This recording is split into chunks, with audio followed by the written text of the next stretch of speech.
Hello, everybody, and welcome to DualShockers Game of the Year 2020 discussion. Yes, we're doing Game of the Year things early on this year. I am your host, managing editor here at DualShockers, Logan Moore, and I am joined by a whole bunch of staff members here from DualShockers.com. I'm going to pass it around here and get you familiar with everybody who is on this call with us today and who will be talking about all of the biggest games that have come out through the first quarter of 2020. Going down the list, we've got Alyssa James here. Alyssa, how's it going? I'm good, thanks. How's everyone? I think I'm doing good. I don't know about everybody else. We've also got Cameron Hawkins is here. Cam, hey. How's it going? Good. We've got Chris Corna. I've never said your name out loud. Is it Chris Cornelius? Chris Cornelius, yes. I'm the one you can direct the hate mail to for the FF7 review. There you go. if you disagreed with him on Final Fantasy, there you go. Mario Rivera is here. He's recording all the video things. Hi, Mario. Howdy, doing my best. Michael Ruiz is here. He's drinking a beer, I think, and he's in the dark. Hi. How's it going? I'm drinking a beer in the dark. It sounds like some. That sounds like some bad behavior. So emotional. We've got Otto Kratke who is here. Hi, Otto. Hi there. That's all I gotta say. We've got Ricky Freck is here. Hey, what's up? I know how to say your last name this time. Yeah, Thank you, thanks. Resident Evil 3. Ryan Meitzler is here. Jesse's the best girl. She is. I haven't even played that game. Heck yeah, dude. I mean, it's just that, honestly. Like, it's So wrong. And then last but not least is the man who doesn't know about Crisis Core. Scott White is here. It's true. You are pulling me away from critical Crisis Core research right now. It's okay. I know Crisis Core too, so I'm with you on that. Please tell me you didn't invest in that PSP just so you can play that game. Not for that game. No, I played it for Not for tactics, that but Yes. Shout out to War of the Lions. That game Yeah. was Great. What about It does. Cerberus? oh god, no! Don't remind me of that game. We don't speak its name, where it might rise up and return from the grave. All right, so if you're watching this video, there's a good chance you're wondering, what the heck? It's not the end of the year. It's not December. I haven't seen Jeff Keighley on my TV screen, and there's not tinsel on my Christmas tree. Why are you talking about Game of the Year? So we're doing Game of the Year a little bit different here this year at DualShockers. So last year, after we had our 2019 discussions, which took roughly, no joke, probably 5 hours or so, we decided to mix things up in 2020 with how we were going to be breaking down our Game of the Year. So this year, we're going to be doing discussions based on quarter.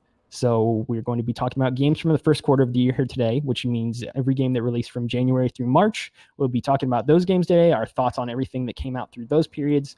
In a couple months, after June rolls around and everything's come out through that point, we will have a discussion on everything that has come out from April to June, and then so on for the rest of the year. And then that'll conclude later on in the year when we will have our final Game of the Year discussion about the actual eventual winner and all that stuff. And we'll be posting all these videos throughout the year here on YouTube and the website and all that other stuff. So yeah, today we're going to be talking about all the games that have come out through the first quarter of the year. This is going to allow us to stew on some things a little bit more, talk about some games that might get overlooked come Game of the Year discussions towards the end of the year. We're going to be talking about a lot of games too. So if you're coming in here thinking January to March, they're only going to be talking about, I don't know, Animal Crossing and Doom and Half-Life Alyx, we're going to be talking about a whole lot of other things here today too. This is going to be allow us to get a little bit more hands-on with every game that has come out throughout the calendar year and give our thoughts on it. With that being said, we're going to dive right in because we have a whole lot of games here on our list. And the first major release of the year, for the most part, back in January, everybody remember when that month was? It seemed like 2 years ago. Dragon Ball Z Kakarot was the first major game that came out in this calendar year to some. One, Michael Ruiz was the one who reviewed that. I feel like Michael would probably want to talk about this game off the bat here first. Michael, tell us about the latest Vegeta and Goku game. Yeah, so Dragon Ball Z Kakarot, if you don't know, it's kind of like an RPG. Like you play as Dragon Ball. You play as Goku, and you go through basically all of his sagas and stuff like that. And it was very okay. Like I think initially I kind of really liked what they were doing because it was retelling it in a way like that was appropriate for a video game, but it just got really like tedious and boring and more boring. So I don't know, like it was fun for what I played, but It definitely wasn't like the best Dragon Ball Z game. I will say that there are like, I think compared to past Dragon Ball Z games, other than like Fighters, because Fighters is freaking amazing. But besides that, like I think it kind of is better than anything else that's come out. I've never played Xenoverse either. I should probably I was say. gonna say, isn't this kind of the one that was supposed to be the So- follow-up to Xenoverse that everybody was supposed to be happy with or whatever? Yeah, so I've never played Xenoverse, so I couldn't really tell you anything about that, but it was good. It was fine, and I'm sure like Dragon Ball Z fans would have loved it, and I'm a Dragon Ball Z fan too, but it definitely wasn't like this amazing RPG like crazy retelling of Goku's like adventures through those main sagas. So it's just like a very okay game, you know. Has anybody else here played this, or is Michael alone on this one? I don't know if anybody I played else. it. I What played do it. you think about it, Scott? I think I would have enjoyed it a lot more had I not played Xenoverse. The combat was very reminiscent of Xenoverse, but it was a bit toned down, so I think it was a good starter step. And it didn't grab me, but then again, I've played through the Dragon Ball Z story probably 30 times at this point with every other game that's come out, so it didn't do enough for me to be, oh, this is so cool. And because I had played probably close to 100 hours of Xenoverse between the first and second game, the combat didn't grab me enough because I had all that experience already. But visually, I thought it looked really good. I know friends that didn't play Xenoverse that liked it a lot more, and I can see why. But it was impressive for what they did. I'd be anxious to see what they do going forward.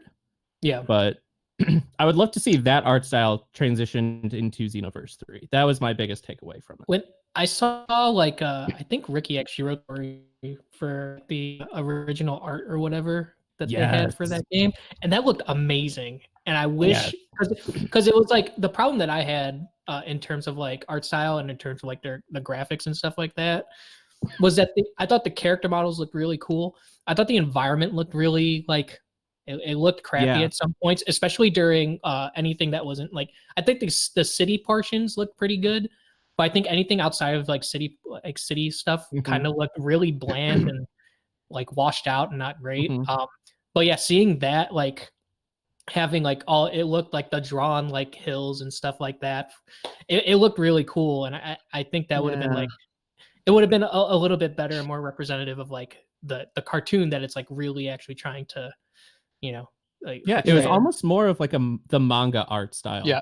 I was much more reminiscent of the older I think that would have been a lot more effective. Like even as somebody like I like Dragon Ball Z and I've watched the anime, but like I'm not like a huge fan or anything like that. And like to see it like truly represented on screen, even from a graphical thing, just that off the bat would have been awesome. And I think they kind of did a good job with what they did. I just think that like the environments were pretty like just very okay, you know, like nothing crazy or anything. Right. I know they had said, because like you said, they originally had done the character models and everything based more on the manga art style, which has that really nice clean sort of distinctive look. But I think they couldn't make it work because once they had to introduce movement to the models, that's when like they were having issues.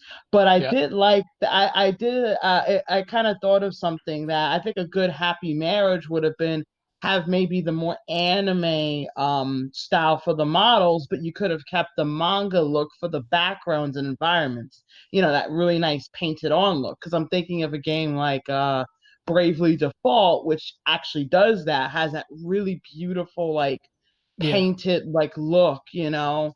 And that would have looked gorgeous for this game. And I think that would have worked well because then you'd have kept the character model still fluid and would have worked well, but had that nice detail in the back.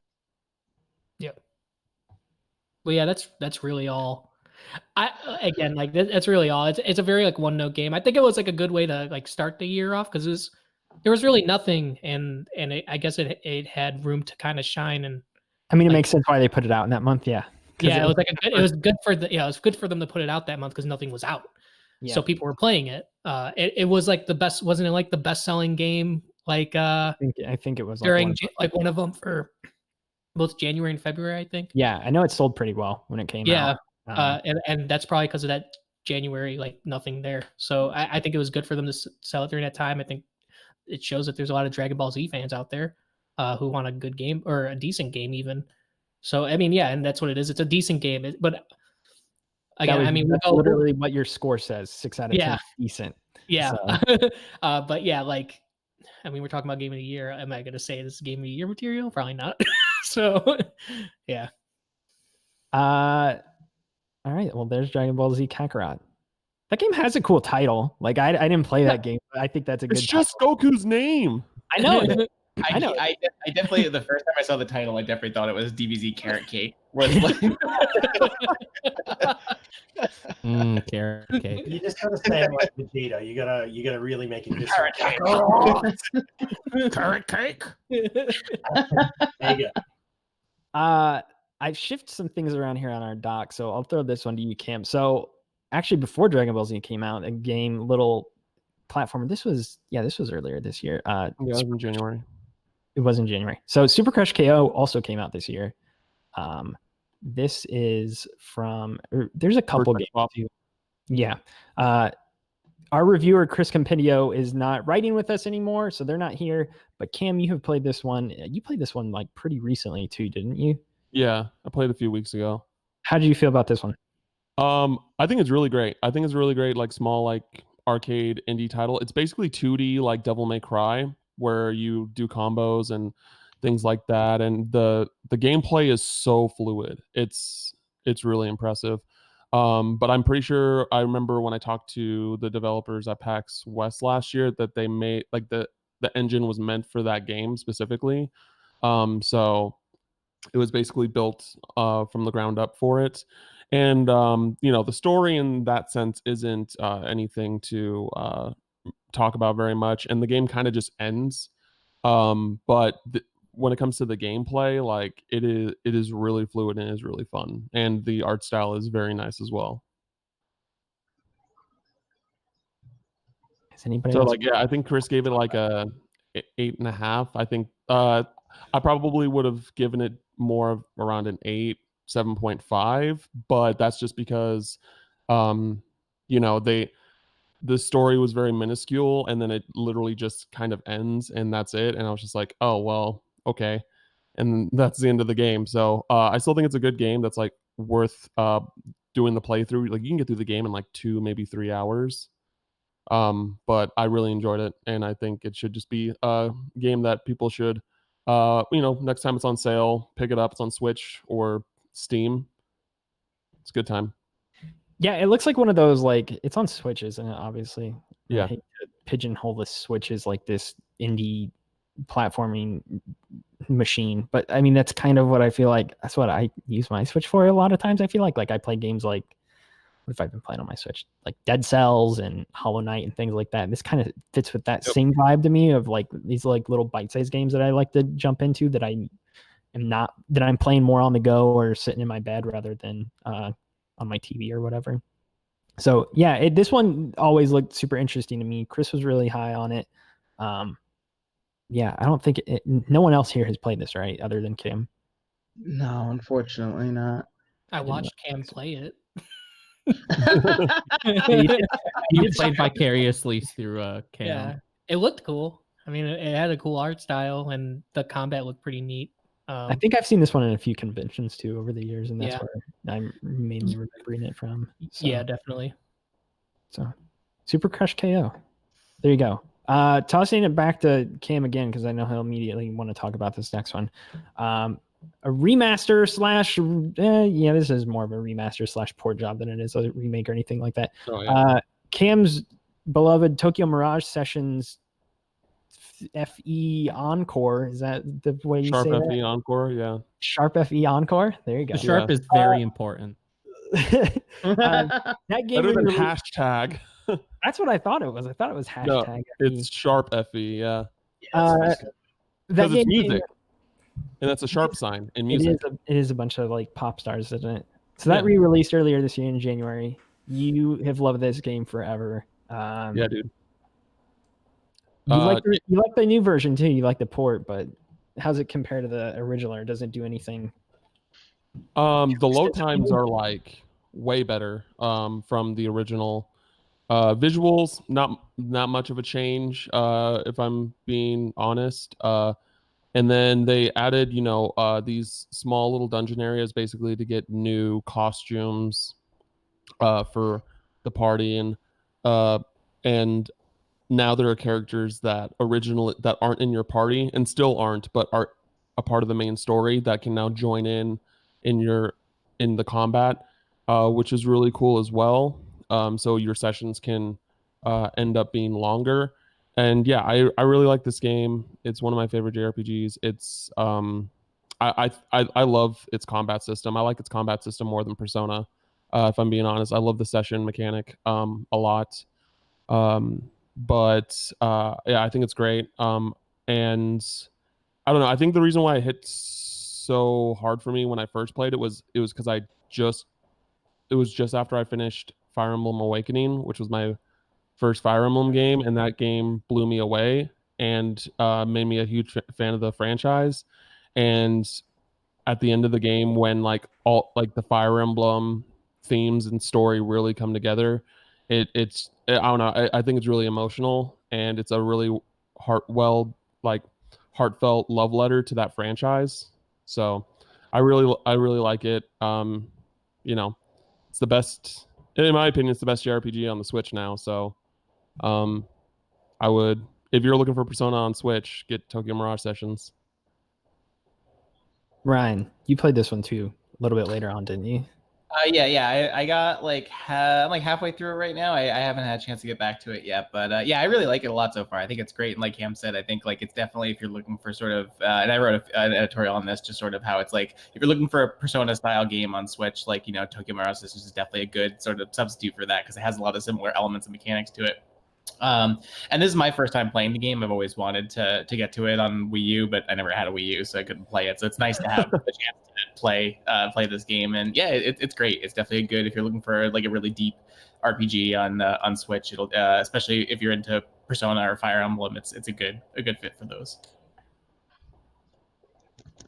Does anybody else have anything they want to say about this one? I know this is just a remaster, but I know some other people in here played it as well.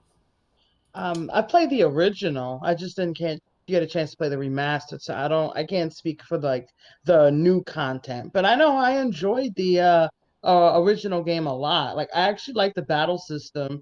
It kind of took the one more system from Persona 3, 4, and 5, and then did something really cool and unique with it. I love the visuals. I actually like the characters a lot. I do think it's a fun game. It's not a game that you have to heavily invest in. So it's a good starting JRPG for people who, wouldn't otherwise be able to kind of tackle the more dense and heavy Persona games and Shin Megami Tensei games. Yeah, I think Alyssa has the right of it. I've played through both versions now. Yeah, it is a good game. The combat system is good. Characters are nice, very charming. It's nothing hugely amazing to write home about in terms of story and everything. And the combat system, as good as it does drag on a bit. I feel it wore out its welcome by the end, even with the speed up mode that was added in the remake. So that alone gets the remake a pass because it needed it. But yeah, good game. Probably wouldn't be in my shortlist for end of year, but definitely worth looking at if you're into that genre for sure. I think. Yeah, sorry. I would say just on my short list of game, it's probably going to be one of my favorite games of this year for sure. But I wouldn't put it in game of the year contention because I don't think that it's not like Persona 5 Royal where there's a big chunk of new content, which part of me wishes the game had, but also just because I played the original on Wii U, it doesn't need it, and I don't know what they could possibly have done to do that. So that's perfectly fine. It definitely just needs to be shout out that it's a really great JRPG on Switch that for those looking for again that Persona type experience or just a JRPG experience, it's definitely near the, like, in my opinion, on the top of the list, but definitely like in the top 3, like with Dragon Quest 11 and you know, I'm blanking on other stuff. You know, you can get the Final Fantasy games on there, like 7 through 9 and things like that. So there's plenty full choices. So you were saying, Ryan? Do not talk about that game, Mario. Oh my God. Never talk about that game. I think like Dragon Ball, it hit at a good time because it came out in January where there wasn't a lot of stuff, and it was like the kind of the first big Switch title, like, you know, Nintendo first party title that came out this year. So I think it's definitely yeah, like I said, I think like it's not going to be a game that I think that will wind up in Game of the Year conversations, but I think it's still a really solid game, especially if you're looking for a Switch RPG and you haven't played this game before. It's a good chance too. It will scratch that SMT itch until we maybe get SMT 5. Yeah. Remember when that was revealed? Pretty much. No, I don't. That was in the before times. That was Wasn't really the Switch still known as like its code name by that point? I can't even. No, remember it was what the not. code No, name it was during like a Nintendo Direct at E3 It was or during something. the coming out. And then it was never seen or heard from again. Yeah, they We announced did it. get and a they haven't- screenshot once, like 2 years ago. We did get that. They put a little bit out like a year or two ago, but yeah, it's really quiet. And It was doesn't like an get announcement, and then they did a later announcement saying that it's coming to the West, and it's just like, oh, well, of course it's coming to the West. Like, No. That was in the same conference where Suda51 came out on stage and he's like, "What's up, everybody? I like the Switch. No more heroes. Goodbye." And then everybody's like, You bloody legend. I just realized we have a Western release announcement for SMT5 before we have one for Persona 5 Scramble. Oh yeah. That just hit me. What a wild time to be but do you really alive. need a survey to know that the Western audiences want Persona 5 Scramble? Like, I don't know. That's weird. I don't think we need a survey, but Atlas seems to know. But yeah, Seems to think exactly. we do. surveys are just great news articles. And that's Or all. Persona 5 on Switch. So. Like even though I love Catherine, like people wanted Persona 5 over or Persona over Catherine, and yet Catherine's came to the West. So like, I don't know. It's Weird. the PS4 announcement that Final Fantasy VII, the PC version, is coming to PS4. It's that all over again. Pretty much. I don't understand because like I'm pretty sure I read that Scramble sold like 3 times better on PS4 than it did like on Switch over there in Japan when it came out. So it's like maybe they actually think people don't want this game on the Switch, or not just Scramble, but Persona 5 in general. Well, let's say, according to Ian, Persona 5 Scramble is superior to, or sorry, not Ian, James Journalist is. Good old James. All right, moving from great JRPGs to even better RTSs. Let's talk about Warcraft 3 Reforged, which is probably going to be on the short list for Game of the Year, right, Ricky? I think in my review I called this game a wet fart of a release, and Yes. and I think that still holds. It's, you know, I play a lot of FIFA, so I feel like I can see a cash grab from a mile away, and this game feels like a cash grab, and that's pretty much it. My only hope is that they took all their resources to go work on Diablo 4, and that's why this game is so like half put together. Like the only thing you could say that's good about it, in my opinion, are the new character models. But the problem is you're so zoomed out from them that you can't even see what they look like most of the time. So Wow. like it doesn't. Don't get me wrong. Like Warcraft 3 is good, and this is just Warcraft 3 but prettier. But Warcraft 3 came out. I don't know when did that come out. What? Warcraft 3 came out in probably like in 2003. 1999. Yeah. 2003. So You were 2003. I don't know. It doesn't even make sense why this game even came out to me in the state it was in. Well, yeah, it was supposedly like this crazy new like remaster of it, because when they Yes. revealed it, they showed like these cutscenes that were like totally different and That new was- character that was models, really new cool. environments. I was super excited for this game too. Me too. And And- I think. Oh, go ahead. Sorry. No, and I was just saying like, you know, I was just super excited for it, and you know, like this is like I think debatably like one of the like best RTSs out there, and it basically just shit the bed. Like it was just like it's like you might as well just play the normal Warcraft 3 that you could play all the time. Like it's nothing And like now you can't. too different. I don't think and you now you can can't anymore. no, Yeah, you, now no, you you can't. So it's like it was just weird, man.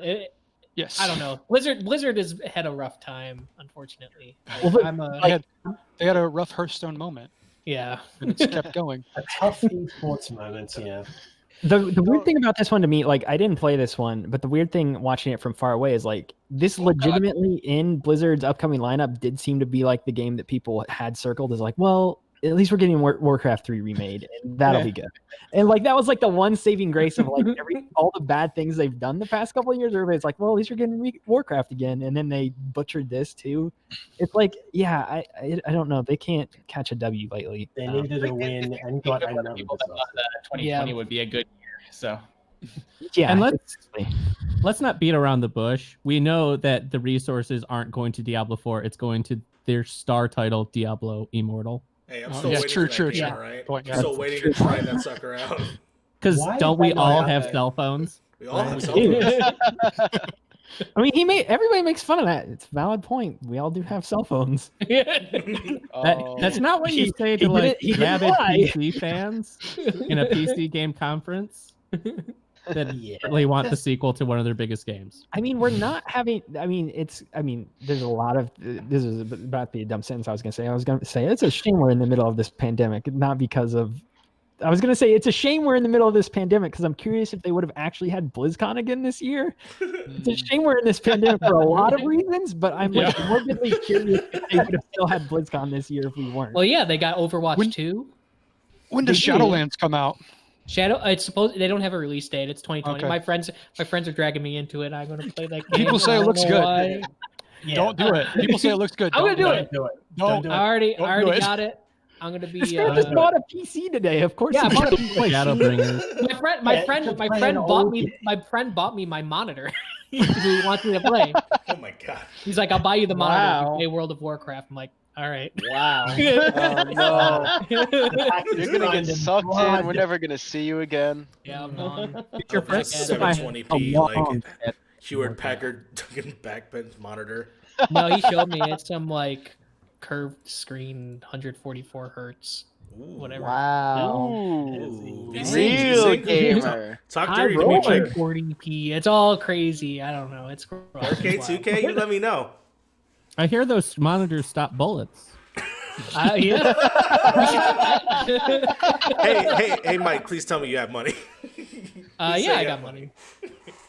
What do you think the Trump? What do you think the Trump bucks are for? Ah, There we go. there you go.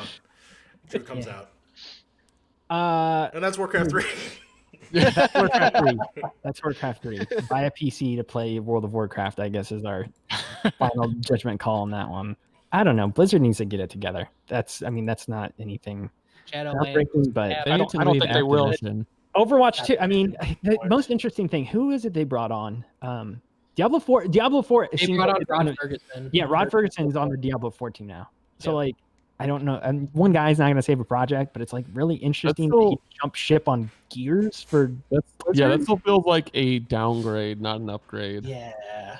Blizzard still has the How much money potential, did but they give you? yeah, Yo, if But I could do they- chainsaw a dude in Diablo, then I'm all about it.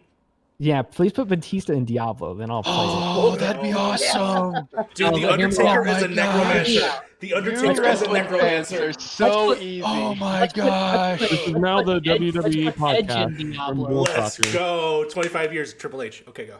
All right, let's move on because this next Blizzard one I is don't just even. really excited for someone to mod in Batista in Diablo 4 so Blizzard can own that mod of Batista in Diablo 4. Yeah, full cut. Well done. Speaking of savage things like Scott's comment, let's talk about Journey to the Savage Planet, or let's not, because actually none of us here have played this game. So that's not entirely true. I played that at PAX West, and when I played at I PAX, played it at E3 last year, but okay, so we can That's why- kind of talk about it. sort of. It's been like But like 9 months. when I played it, it was interesting. It's kind of like what I wanted No Man's Sky to be, if that makes sense. Like Whoa. I don't know, and because when No Man's Sky was being shown off and stuff, I just didn't get the hype around it whatsoever. When I actually played it, I was like, okay, this is kind of like what I wanted No Man's Sky to be, where you actually get like, I don't know, I just feel like you get like these interesting tools to use. You're like basically adapting to survive on this planet because like you're a part of the fourth best like whatever, discoverers of different planets and things like that. So basically you suck. Like you have no funding, all that jazz. And so you have to figure out how to make the tools and stuff like that to survive and progress across the planet. It was fun. It was interesting. Like I don't know if I'm gonna take the time to play it, but like for those that are looking for those type of games, I would say it's worth checking out. Well, our reviewer, Laddie Simcoe, she really liked it. She gave it a 9 out of 10. She had a lot of good things to say about it. Oh, really? So she really enjoyed the experience. It sounded a lot. I mean, just going off of her review, again, none of us here have played it. It actually just came out on Game Pass, so it is way more readily available now. It sounded like a little bit of a 3D Metroidvania type thing. That's kind of the sense I got to when I played it last year at E3. The game, when I played it too, it was like surprisingly funny. Like I was actually like laughing out. Like there are very few games that make me legitimately laugh out loud when I'm playing them, probably like Double Fine games, and that's about it off the top of my head. This game was actually making me laugh really hard. There's a bunch of really stupid gags in this game. I don't know how much of that you saw, Cam, in the demo that you maybe played, but there's a bunch of like FMV videos they pasted in there in this game of like products that exist in this world. Yeah, which are like super outlandish and just it was funny. It was a funny game. It's pretty funny. Yeah, I agree. I have not played the full game, so I can't speak too much to it, and I don't think a lot of us here can as well. But it definitely seems like it's worth your time. Again, I'm pretty sure it just came to Game Pass like a week or two ago. So if you've got that and you want to give it a shot, there you go. So yeah, I don't know if there's too much else to say about this one since nobody else has played it. It looks good. It looked interesting. I was going to give it a shot at some point. I just haven't got around to it yet. Yeah, and Typhoon Studios, the studio who developed it, actually got bought by Google too. So they're now making Stadia games. So apparently Google, chat, boys. Apparently Google liked this one. I don't feel like the story is written on Google Stadia, but I feel like that's a totally different conversation to have, and we won't do that right now. I still have my free code from the Baldur's Gate thing at PAX. It's free now. I should give it a shot, actually. I actually have the Stadia controller. Oh. I've got Chromecast on my TV. I have the Stadia controller not because I bought it, because my roommate bought it for some reason. Stadia is letting me live my life at work. When I am doing my essential job and no one's around, I just play Stadia. So it's life in progress, still working. 2020 gaming. Who likes coffee? I like drinking coffee. It's okay. Who likes talking? I think I know where this is going. Otto, Damn, did you play this one? I played a bit of Coffee Talk, and it is by far one of the most charming games I've played this year. I shouldn't say that. Animal Crossing also released this year. Forgot about that for a second. Never heard of it. Never heard of that one. Yeah. But Coffee Talk is, God, how do I even start with this? It's I think it was produced by Toji, which is an Indonesian production company, and they a lot of the titles that that have been coming from them recently are deeply personal, narrative, and very reflective. And Coffee Talk very much follows in that suit. You are a barista serving coffee to fictional creatures, listening to their tales of how do I put this? Their hardships in life, their relationships, all that stuff. Kind of like the old trope of a taxi cab driver listening to someone talk late at night, like 3 a.m.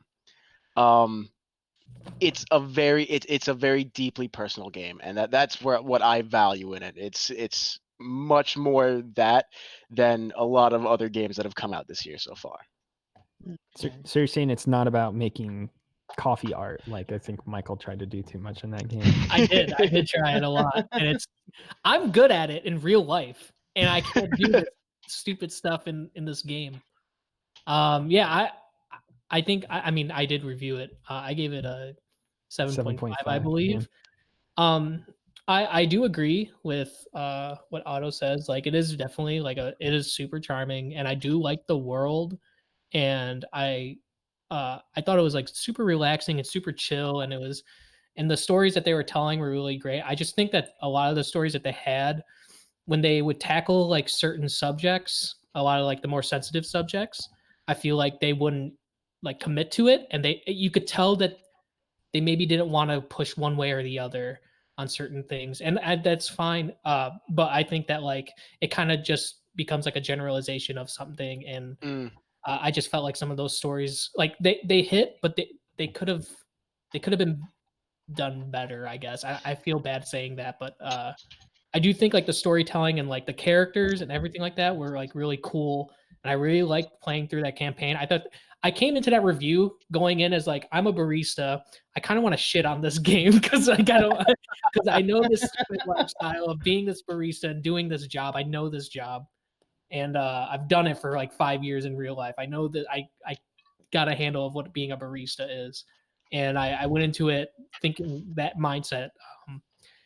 And yeah, it actually like surprised me. I really enjoyed it. I know like 7.5 doesn't sound like I really enjoyed it, but that's a good on our scale. Yeah, but I did. I really dug what I was playing, and I did really want to continue what was like the through line of like the succubus and like the elf's relationship, like dealing with like kind of, it's basically like mixed race relationships, like is kind of what they do there. And you know, I'm in a mixed race relationship like with my wife. Like that's like something I could, you know, cling on to, or like, you know, it was just like super, it was good. Like the subjects they were tackling were really cool, and it was interesting. It was just like some of them, like I felt like they were like teetering, or like they didn't feel like they could commit to some of those because maybe they didn't want to like say too much or something like that. And it just felt like a little generalized on those fronts. No, I totally get what you're saying. They tiptoed around some of the more sensitive subjects, but I wouldn't say that. I don't know. Okay, so after playing like Modern Warfare, which is a very weird game to kind of bring out fucking like right field for this, I know, but that game also tried to make a big statement and then totally backtracked on it. I like that Coffee Talk at least did not backtrack. It was certainly very careful around sensitive subjects. Yeah. That is, yes, you're right. That is true. But yeah, like the gameplay stuff I thought was really great, and I really was like trying to make coffee art in this game. Like anytime those things happen.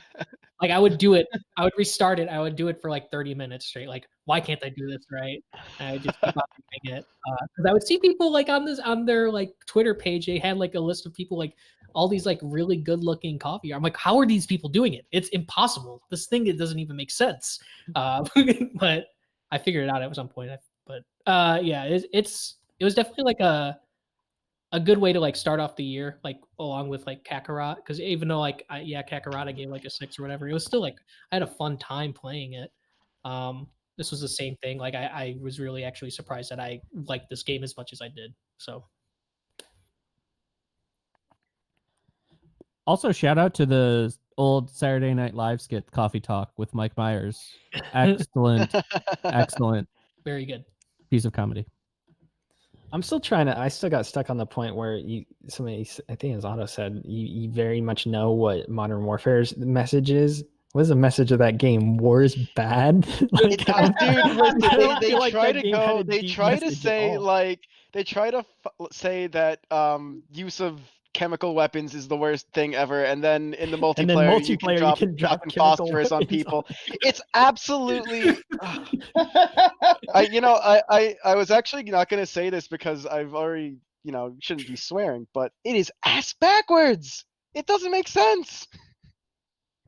I thought you were gonna lay down a larger swear there. No, I know. No, I realized that was actually drop some of those 4 letters. They wanted the Spec Ops cred without actually committing into it like Spec Ops The Line did. So Exactly. Spec Ops The Line did it fantastically, and Oh, they did. Modern I love Warfare. that game. Modern Warfare might have wanted to like hop on a little bit of that bandwagon, but then they realized who their audience is and how little they fucking care. yeah, we don't want to There be. it is. There's a motorcycle. That's all for Coffee Talk, I think, unless anybody else wants to jump in on this one. But if not, let's move through a few quick things here. So a couple other notable ones that we're not going to spend much time talking about. Zombie Army 4 Dead War. This is another one that Laddie reviewed, and she really liked it. She gave it an 8.5 and said it's probably one of the better entries in this Zombie Army series. None of us here have played this, have we? That I'm aware of?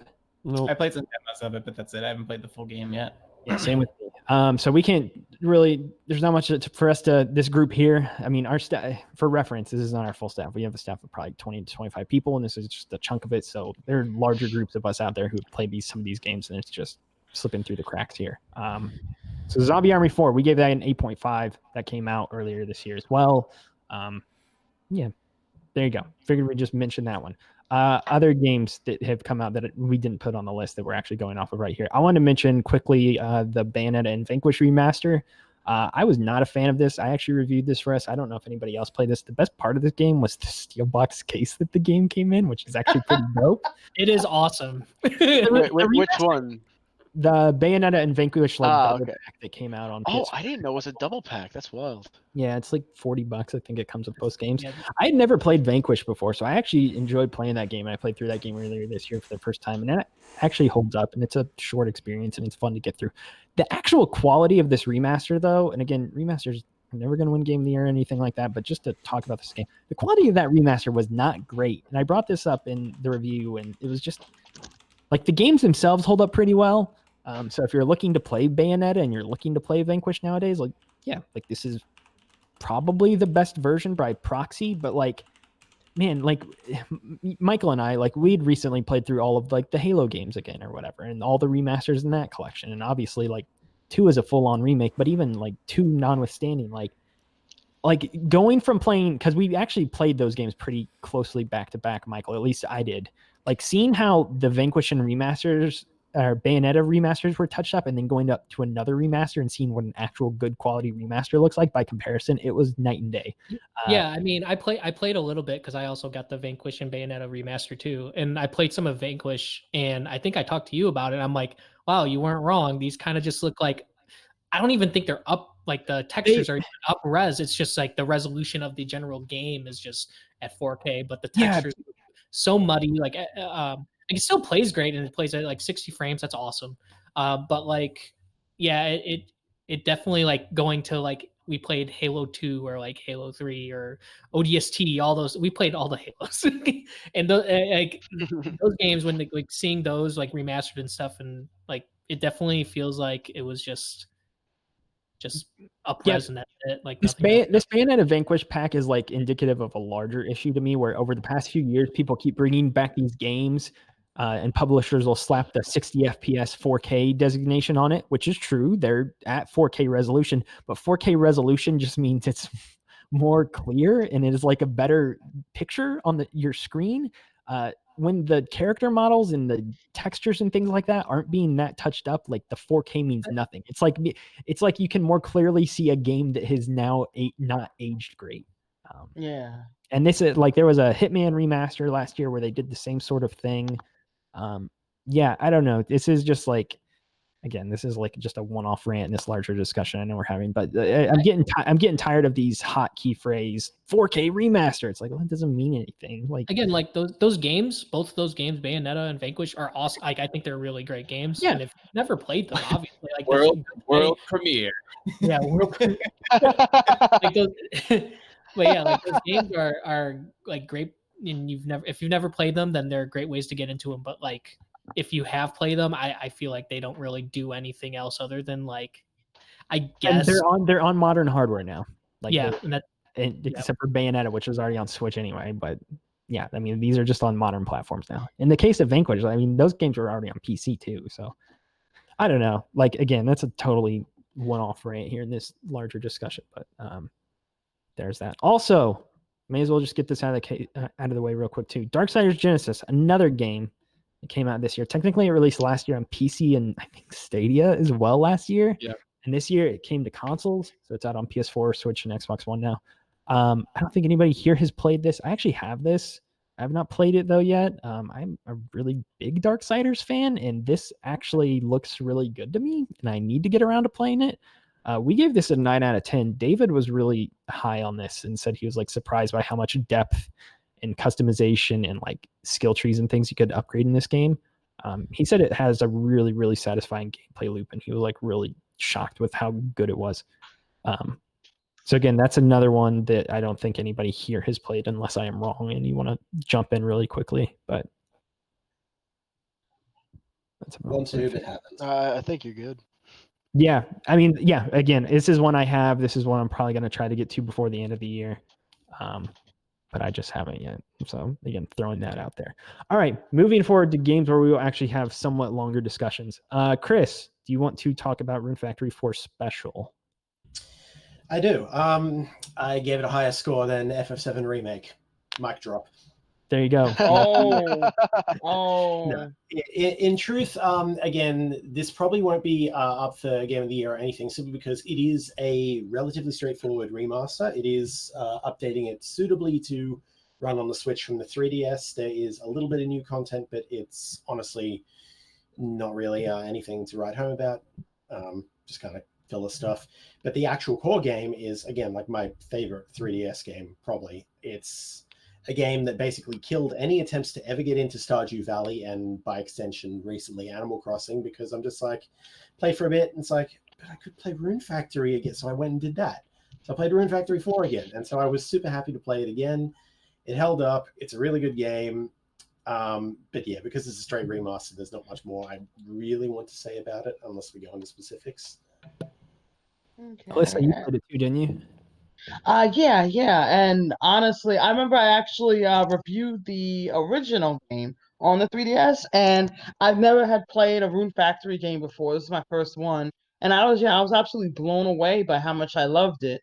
I love the farming simulator aspects, but then I also love the dungeon crawling. That was surprisingly good as well. And then even more than that, the characters were just so good. Like, they were really engaging. They had these great plot lines. Like, you really just got like sucked into their stories, and you really wanted to just learn more about them and to help them out. And I think that was the real charm, I think, behind this game that I feel like other ones don't really have, which makes sense. Like Animal Crossing, Stardew Valley are more like laid back games. So, and I know, like Chris said, it's not going to end up on like a Game of the Year or anything, but I really think it's a great, exceptional game.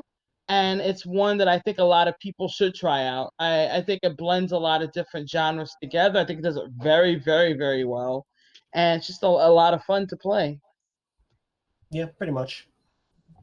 This one was not on my radar at all, or I wasn't like familiar with this game until I really like put in a review request and edited it for you, Chris. But the way you talked about it in the review you wrote for us definitely made me interested. I like those kind of Stardew Valley games, even though I never put it much more than probably 20 hours into Stardew Valley itself. But it definitely looks like if you're in for one of those type of farming sort of games, it's got a lot of little different systems and stuff, and they all play in together well. Like the farming actually will affect your crafting, which affects your combat, which lets you get more materials, loops back and forth, and all throughout which, the town is charming, the characters are great. It's lovely. I really do. It is. Me too. This was my PAX game when for like my flight and everything to PAX West or PAX East this year. I had picked it up, and it came out like the night before I was flying out, and it's got a really good gameplay hook. I really enjoy it.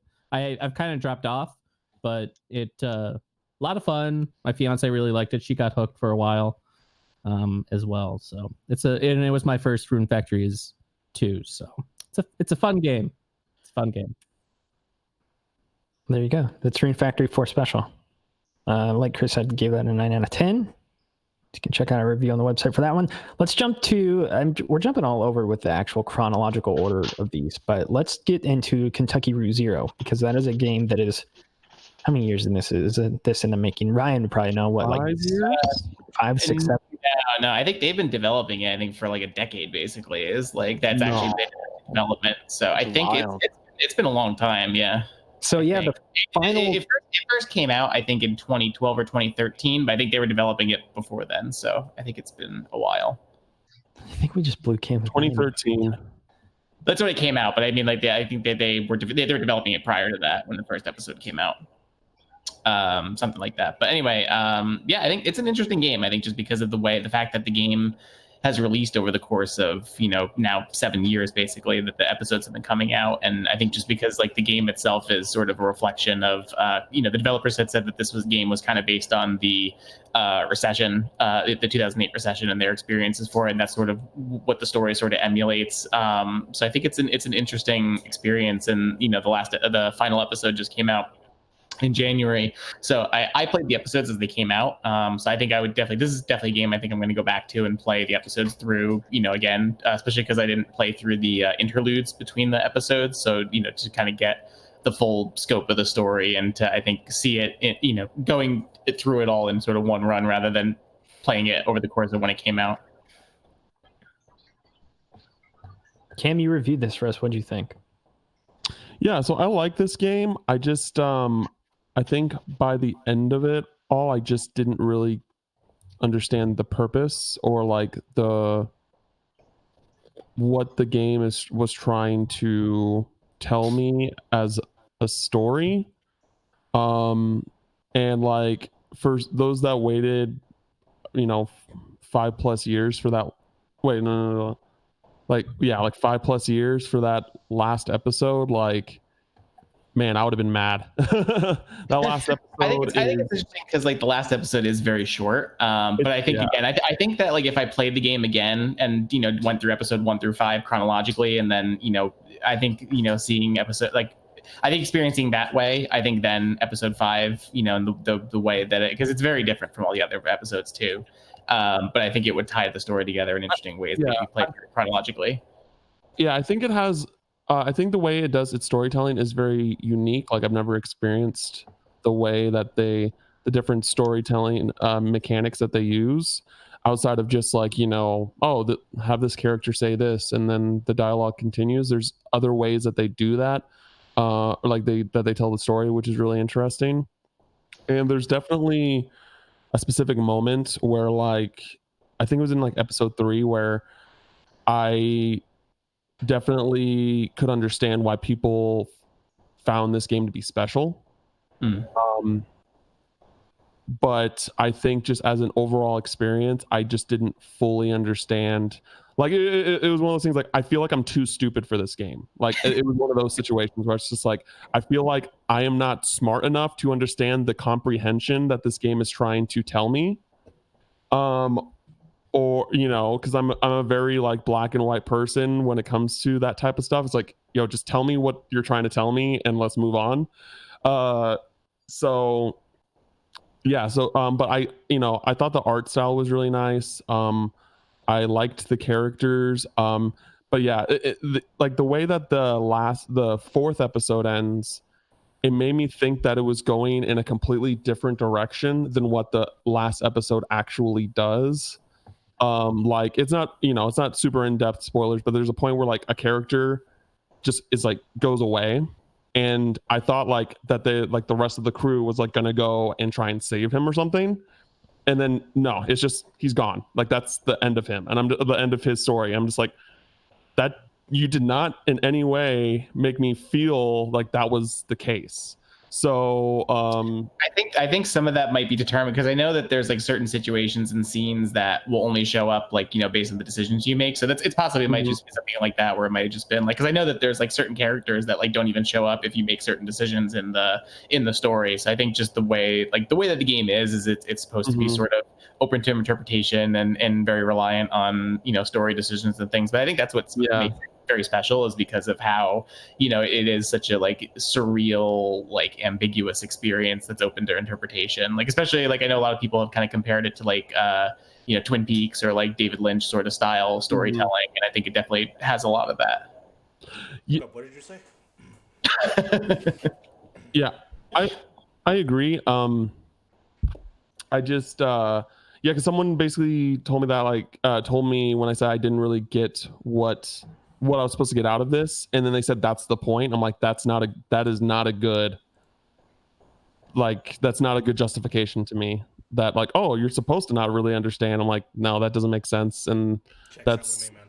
Checks out. Did So- J.J. Abrams make this? Alex Kurtzman.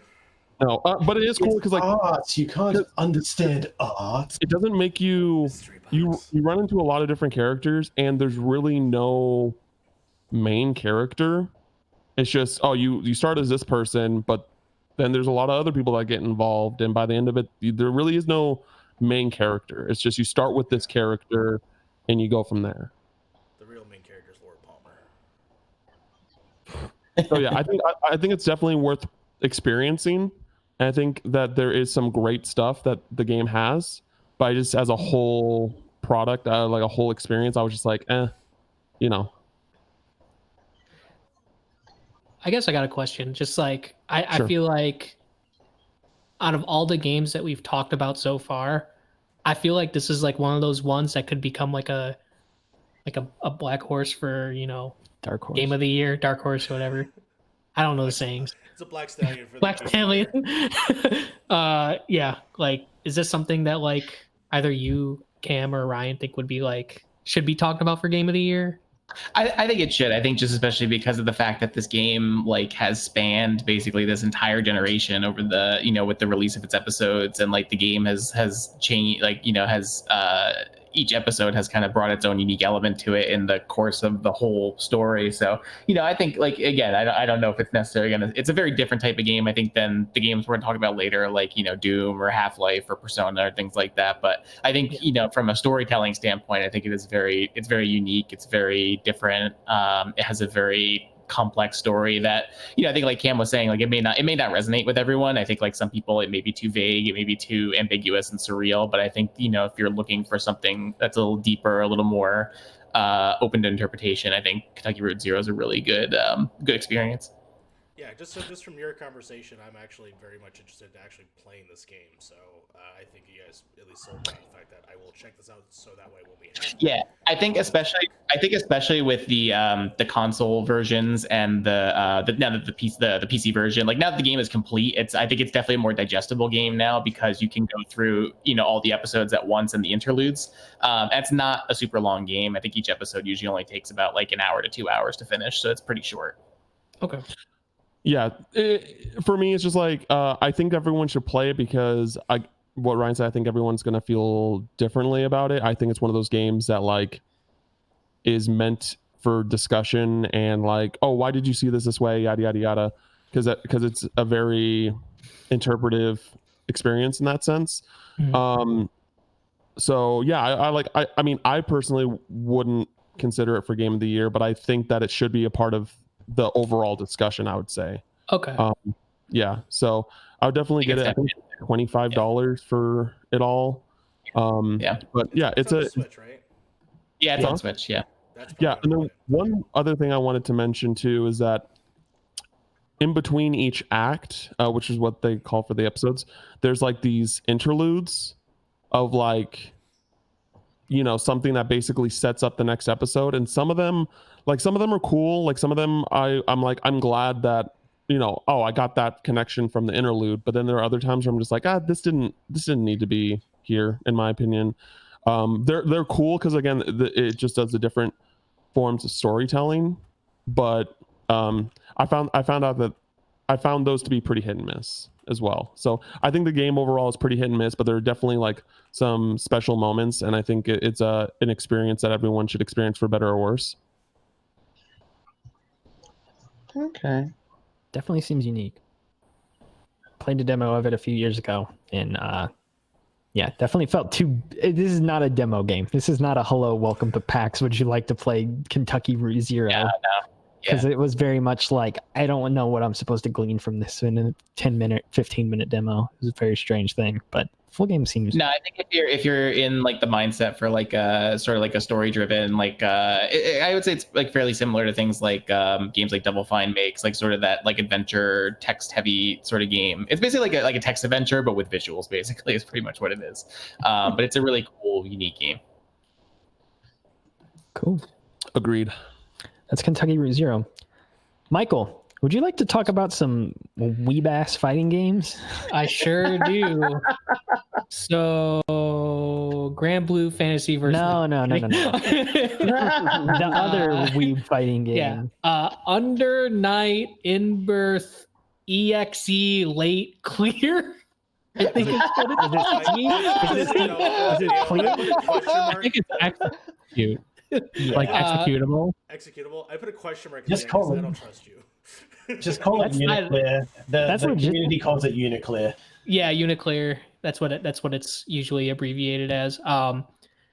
It's just kind of like it's just an update of the Under Night In Birth game that's been out for a while now, and it's a really, really good fighting game that I am very, very, very, very, very, very bad at.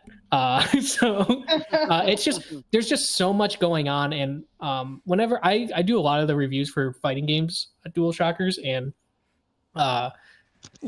kind of like one of the main things I always like hit at is a tutorial, because I feel like getting into a fighting game and really into anything competitive, I feel like you need to have like a good ass tutorial or else you're gonna get lost. And that's kind of the reason why I really like Mortal Kombat 11, is because it has a tutorial that it teaches you like the fundamentals of not just that game, but also of like all fighting games. So I like just from playing Mortal Kombat 11's tutorial, I was able to kind of get like understand more than just Mortal Kombat. I was able to understand like Grand Blue and whatever Dragon Ball Fighters and anything else that I've tried playing. And Under Night is another one that's kind of like that. It has like an awesome tutorial, but there's just so much. It is overwhelming. The systems in that game. It is just like it's very hard. It's very hard and difficult to get into. And I think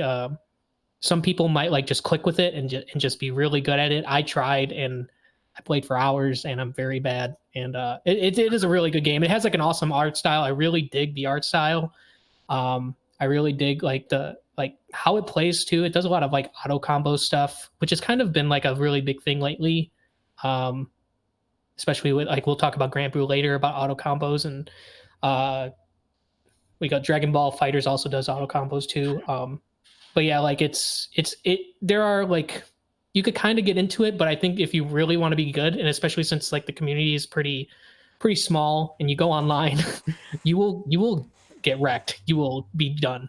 So yeah, it's a good game. It's just like it was just really hard for me to get into, as opposed to something like, again, like we'll talk about Grand Blue later. So yeah, it's a good game. I think I gave it like an 8 or an 8.5. You gave it actually scroll away from the page. I was just on it. You gave it a 8 out of 10. It's a good game.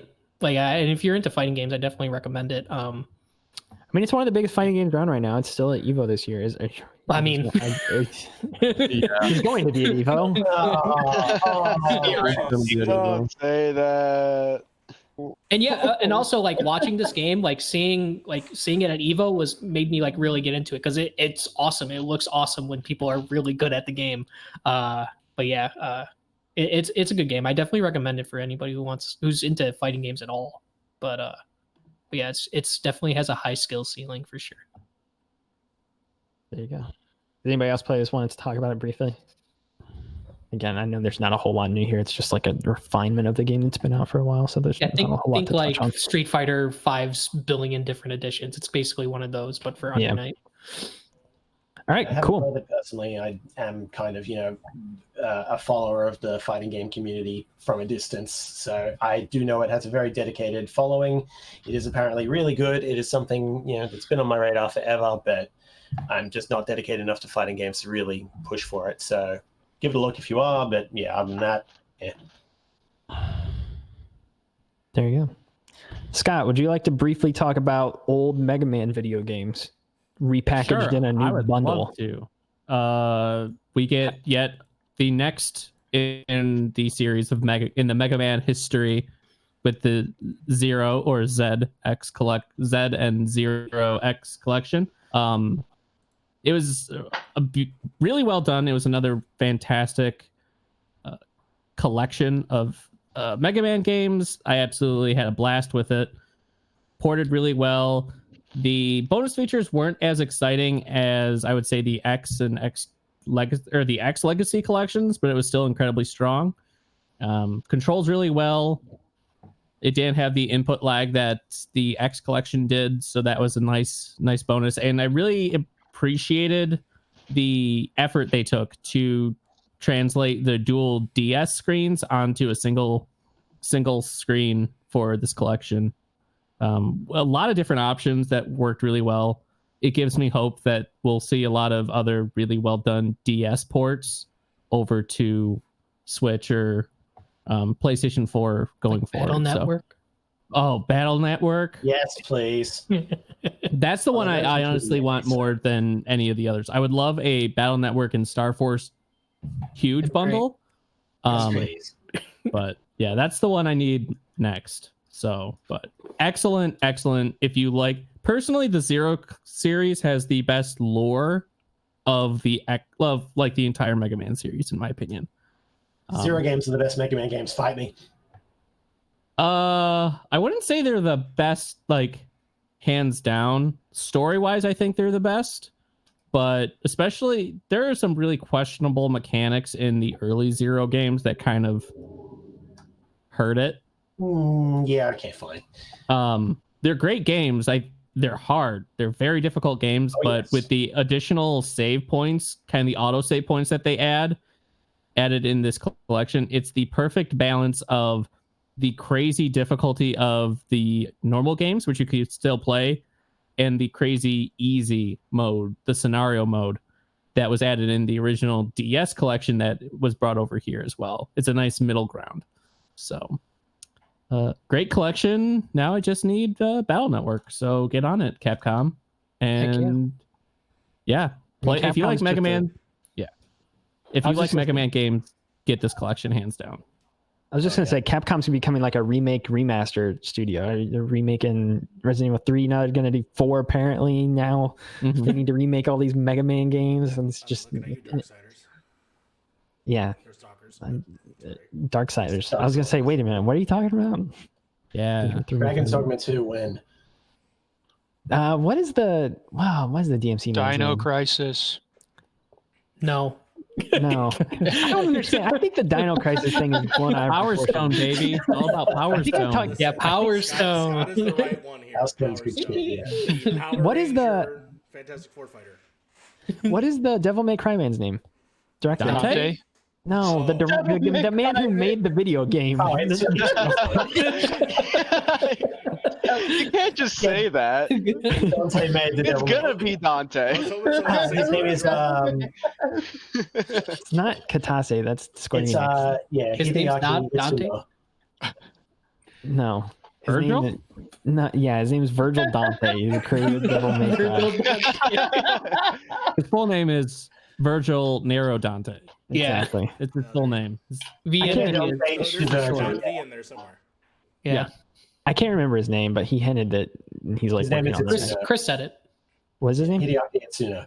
Thank you. Yeah, he talked about how he was going to be working on it, and like he already had his next project lined up or whatever after DMC 5, and a lot of people he did Dragon's Dogma 2, I'm pretty sure, and so a lot of people think that's what that is. Yeah. Guess we'll find out.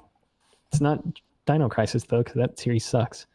I actually don't know anything about Dino Crisis. I just think it's like a cheap ripoff of like, oh, well, the people like Jurassic Park right now, and we've got this Resident Evil hit. What if we just combine the two? It comes off as very tacky 90s. Sounds amazing.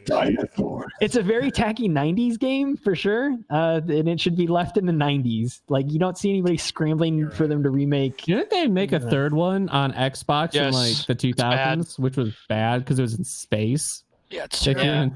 couldn't- It sounds amazing. Learn from Jason X and the horror series. Space.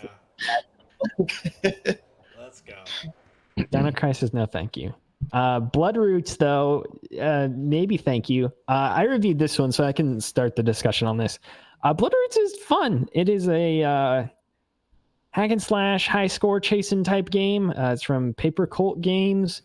I've been a big fan, big proponent of this one for a few years now. Every event that I go to, I've been trying to track this game down. They had a very specific demo for this game that I was always chasing the high score on at events, and every time we go to an event I would try to get the high score for it, and I was always like near the top, and I don't think I ever got it.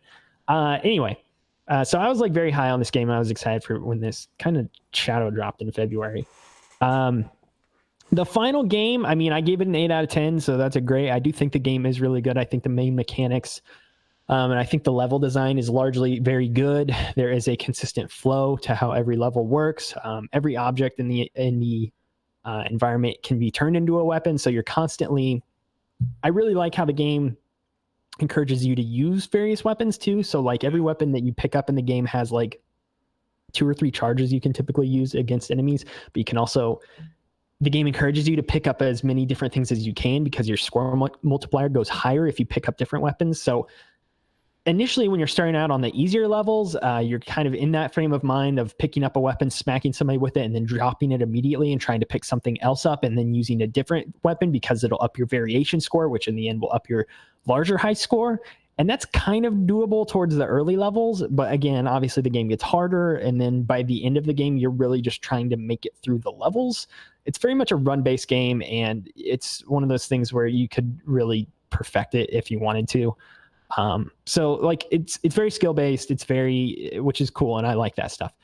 The things I don't like about it is some of the later levels kind of platforming never feels good in this game. The other thing too, it's at an isometric viewpoint, and sometimes it is hard to tell your depth within certain levels. So you'll reach sections that are platform based and you're like accidentally jumping off the edge of the map because you can't really discern your depth within the screen.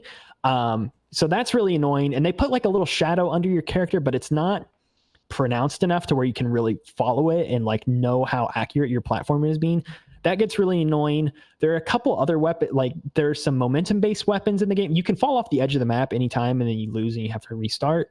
There's some momentum-based weapons in the game where they kind of shoot you forward, and it's really easy to just shoot yourself right off the edge of the map, which gets really annoying because there will be enemies that are near the edge of the map. And I'm not saying they need to put gates up everywhere or anything like that. Anyway, bottom line, like you'll be going to kill an enemy and you'll use a certain weapon that they've clearly placed right there in the environment that they want you to use, and you'll just go soaring right off the edge. That's really annoying. I don't know. There's just a bunch of like little ticky-tack things that I think weren't as well refined in this game. The art style is really cool. I like the sort of, it's been like, I don't know. The developers themselves have talked about how they took a lot of inspiration from Samurai Jack, and you can totally see that there. It's really hyper stylized and it's really violent, but it's got those bright popping colors too, similar to Samurai Jack. So it's cool in that sense. I like chasing a lot of high scores again until I got to the later levels, and then I was like, screw this. I just let me get through the level so I can beat it. So I really think, some of those, the difficulty gets really high in those later levels, and I'd be surprised if the game has a lasting community of people trying to chase the high score in those later levels. But I think it's a really well-refined game. I think the mechanics are all really solid. It is just, a lot of ticky-tack issues with this one. I know Mario and Scott, you both have been kind of chiming in here and there. Yeah, I mean, just in terms of everything that you said, especially with the momentum, especially when it goes between like those platformy sections, those are definitely tough when you can't see a few feet ahead of you when you do an attack or something like that. So that's been a pain in the butt when I've done it. I will say I do find the game very charming. Specifically, just the actual frontiersman going out for revenge, very much in that Samurai Jack, and all the cast of people that you face off at the later halves in the game. But as a fun small game, I enjoyed it. I was never a high score chaser, but at least the momentum of the game, the actual like gameplay of finding a weapon, using it, moving on to something like sort of John Wickiness of just being like to using anything that you possibly can. That to me is what brought the game joy. Yeah, and touching on your camera point, that was my biggest issue with Bloodroots as well. The platforming was by far the worst and weakest aspect of this game.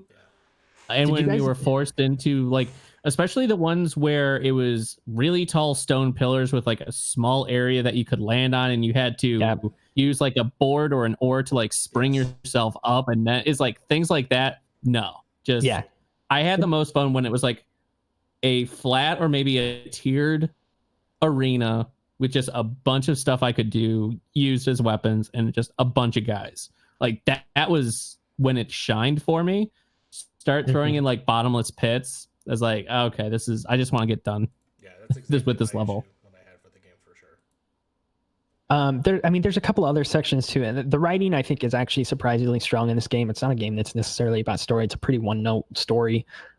There's kind of a twist ending, but not really. Did you guys get to the part where there's like literally a Flappy Bird level?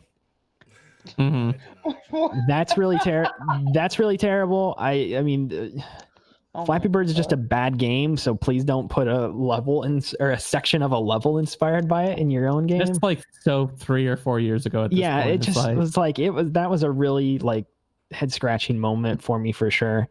And then the other thing too, I didn't mention this, but performance was in this game was not great. For sure. I don't know what you guys played on. I played on PS4. Performance like it took me forever to load in. Like it just did not seem very well optimized at all. And I know that doesn't make or break any game, but that was wasn't too hot. Yeah, my issue primarily for that was like, to me, I wanted it to run like, I would say like a Hotline Miami, where like once I died, I want to get right back into it. But the game would take a long time for me to get back to where I needed to be. Yeah. It's really good. Like again, I gave it an 8 out of 10. I do the things I am pointing out here I think are smaller in the grand scheme of things than what the actual gameplay loop in this game is, and the gameplay loop is fantastic, and this is a very much gameplay focused experience. Like that is like the main thing you're doing here. So in terms of the actual mechanics on display, I think it's really, really solid and really enjoyable game. It's just a lot of little things, and not every level is as good as every other level, if that makes any sense. Like there are some very clear levels in this game that are drastically better than the rest, and there are others that are much worse. Bloodroots. That's that one. Game we haven't even reviewed at the website, but it's actually one of the more prominent releases of the game. I don't even know if anybody has played this one very much either. It's kind of been out for the past year, but let's talk about Dreams briefly. Media Molecules game platform to create games, which is also a game itself. This is a weird one to talk about. I think we've all been exposed to Dreams for, like I said, it was in early access for about a year before it finally went live. Has anybody here actually played this one and spent some time with it? I've spent a little time. I picked it up at launch and I got a few good hours from it. It's stupidly impressive what people have made with this game. Like I almost enjoy more seeing videos or like not collaborations, but video collections of the best of Dreams this week or something. I almost enjoy just seeing what people have made more than I enjoy actually going in and finding them and playing them. Yeah. But crazy impressive what people are doing with it. Mm-hmm. Yeah, especially when they did the one person that recreated was a Ghost of Tsushima, like almost 1-to-1. Like that was really pretty incredible tech. I mean, obviously there's some definitely major differences, but it's still like the fact that you could accomplish that in a short period of time. I mean, I don't know if he was in the beta or whoever who had made that video, but just actually see that kind of work be done between the environments, the actual gameplay, and the movement. Like you get like really impressive stuff like that. You get also high res like food images that I've seen, but then you also can get like Baby Yoda and riding on an airplane. Tommy was so scenes from The Room. Yeah, there was that video of that like super realistic landscape that someone made where it literally looked like someone just went to a park and videoed, and it was like that was insane. Yeah, that was pretty wild. I like the Joker one. The one where you just dance down the steps as the Joker. Someone created like the Final Fantasy VII demo like last year sometime. That was pretty crazy. Yeah. I mean, it's weird to talk about this one because it is literally a platform for people to make games. I know there is like a campaign campaign or like one-off story that Media Molecule packed in with the game. I don't know if anybody's played that. I haven't played this. I don't think anybody really too much has spent a lot of time with it. Yeah, I'm just gonna say I'm intimidated by it, to be personally honest. As someone that wants to create things and wants to be a creator myself, the idea of actually jumping in and wanting to buy and potentially create things is intimidating. But then I guess I don't know. I feel like I could judge other people's stuff. That's why I don't play other people's creations, because I don't want to be that guy. I forget who I heard say this, but the person I heard pitch it best basically said it's Dreams is the best when you look at it like it's like TV or something, and you just kind of pop in and you just see like you just kind of scroll it through like you would click through channels or whatever, and then you're like, okay, and then you just kind of put it away. And then you might pop back in another time and see what people have made with it. Yeah, I know they said that this game might be brought over to PS5 or something along those lines, but because I hope this is something that Sony and Media Molecule like continue to support and develop over time, especially because with the amount of time they put in developing this game, because I think like especially coming at the end of the PS4 life cycle, like I think it's definitely a game that needs some time to like develop a community and to the type of creations that people will make. Yeah. So that's Dreams. Ricky, did you want to say anything about that one? I know you were about to chime in for a sec. Oh, I was just gonna. What I think it was you that said about it being like TV. I played it probably for 3 weeks at early access, and that's just that's exactly what I did. Is I was just like let all these games wash over me and just kind of experience them. So that's kind of the best way I found to play it, is just like letting them envelop me in their good creations. Well, the thing I like about Dreams, and the thing I always liked about the old Little Big Planet games too, especially if you're just randomly searching through, and I assume it's like this with Dreams, I haven't played it, but like not only do you search through and like find actual hidden gems that are like really talented and really amazing, like wow, somebody made this, is actually great and this is a ton of fun, but it's also fun to come across the total stinkers that just suck. Yeah. You're like, that was it, okay. And they're like, finding those is just as fun. Yeah, I think they had, it's been a while, but I think they had a thing where it was just like would feed you random levels, and so yeah, you definitely get your fair share of stinkers, but it's really fun. I don't know, I'll never be able to create anything cool, but other people can. That's awesome. One of the last places you can play a remastered version of PT.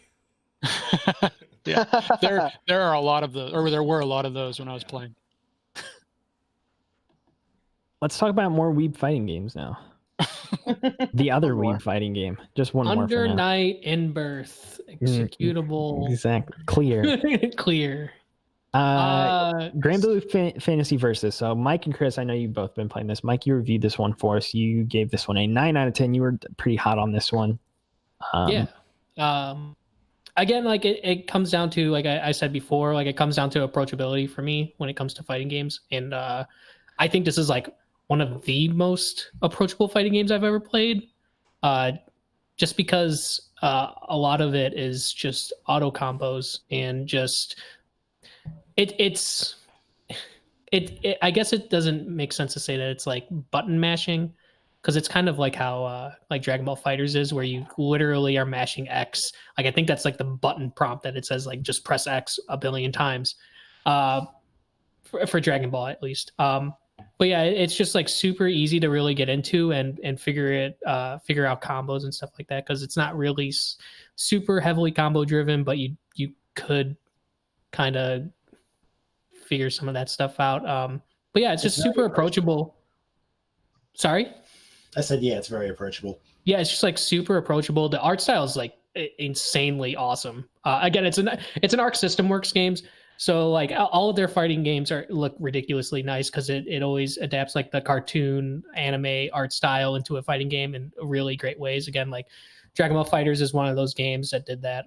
Same developer and everything. But yeah, it's just a very, very approachable game that's easy to get into, and every fighter felt really good and unique. And I guess the one thing I said I didn't really like about it was the RPG mode. I wasn't really super into, because it just got it's just really repetitive, and you're just fighting these like the boss fight parts were pretty all right, but there are just like where you just fight waves of enemies, and it was just kind of, it almost played like a side scrolling like beat 'em up, and I really wasn't into that. I don't like beat 'em ups, so yeah, those parts were kind of whatever. But the actual like fighting game itself, it's really, really good. I like the lobby system they have for it too.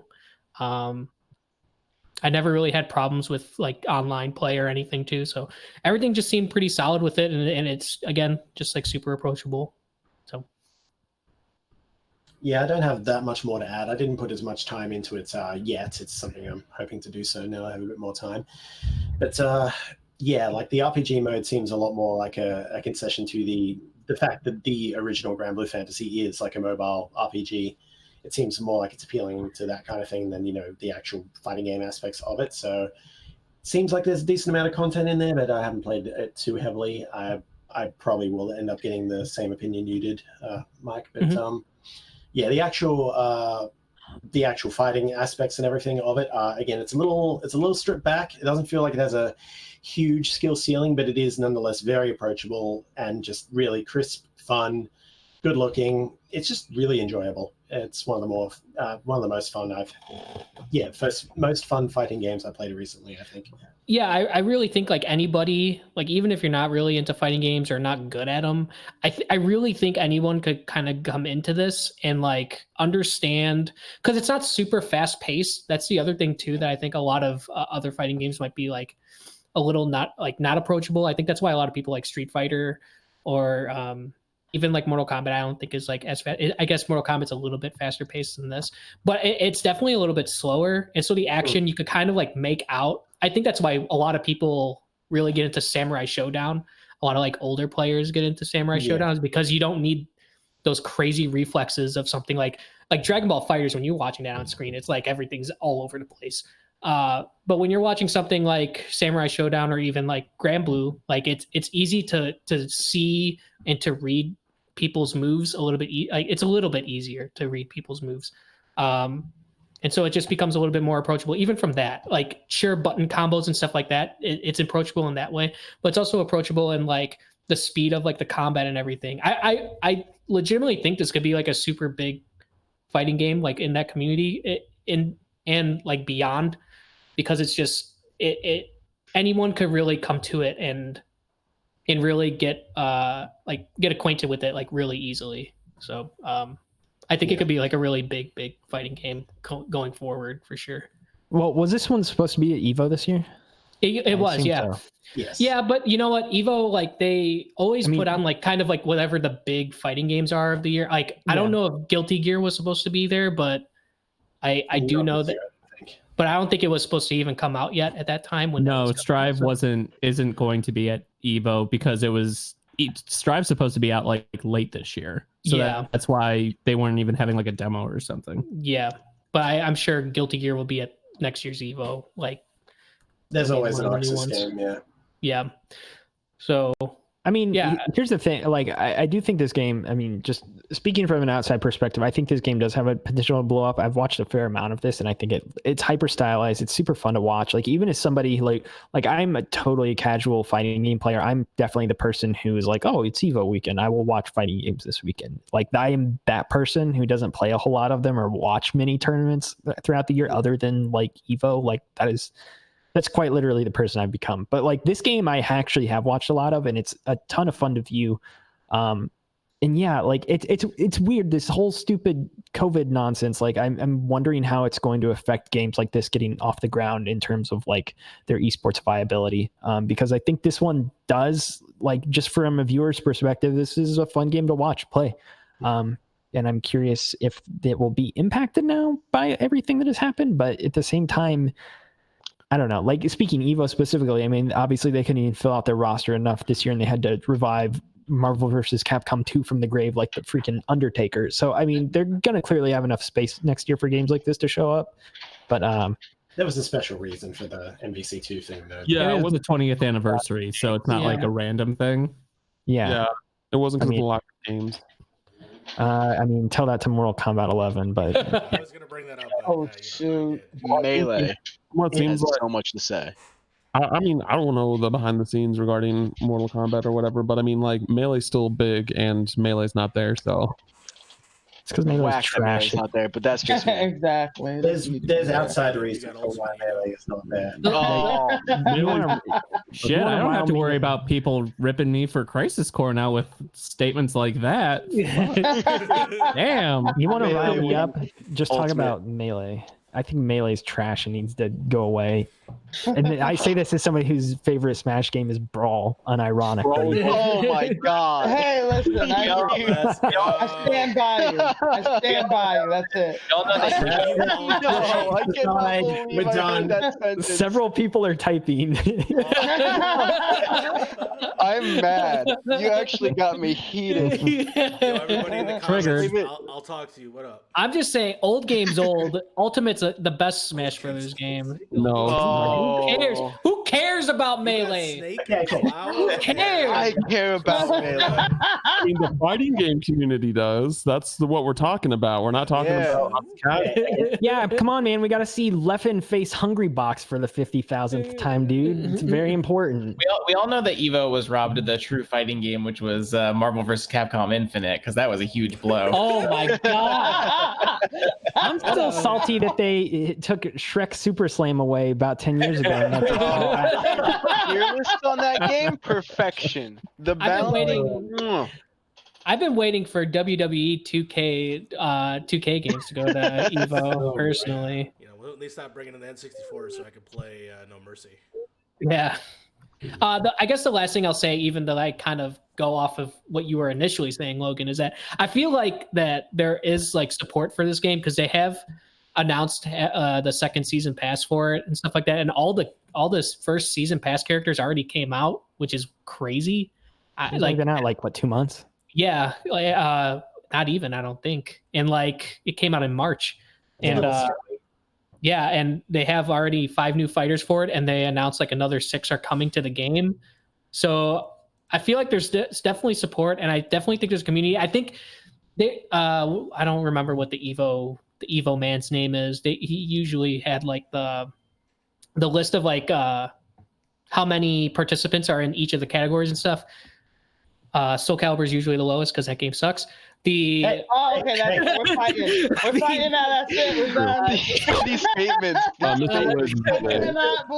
Hashtag jiggle physics. People who have been conversation Mr. are Wiz. blowing up right now. But yeah, I think Grand Blue is like one of the highest ones there.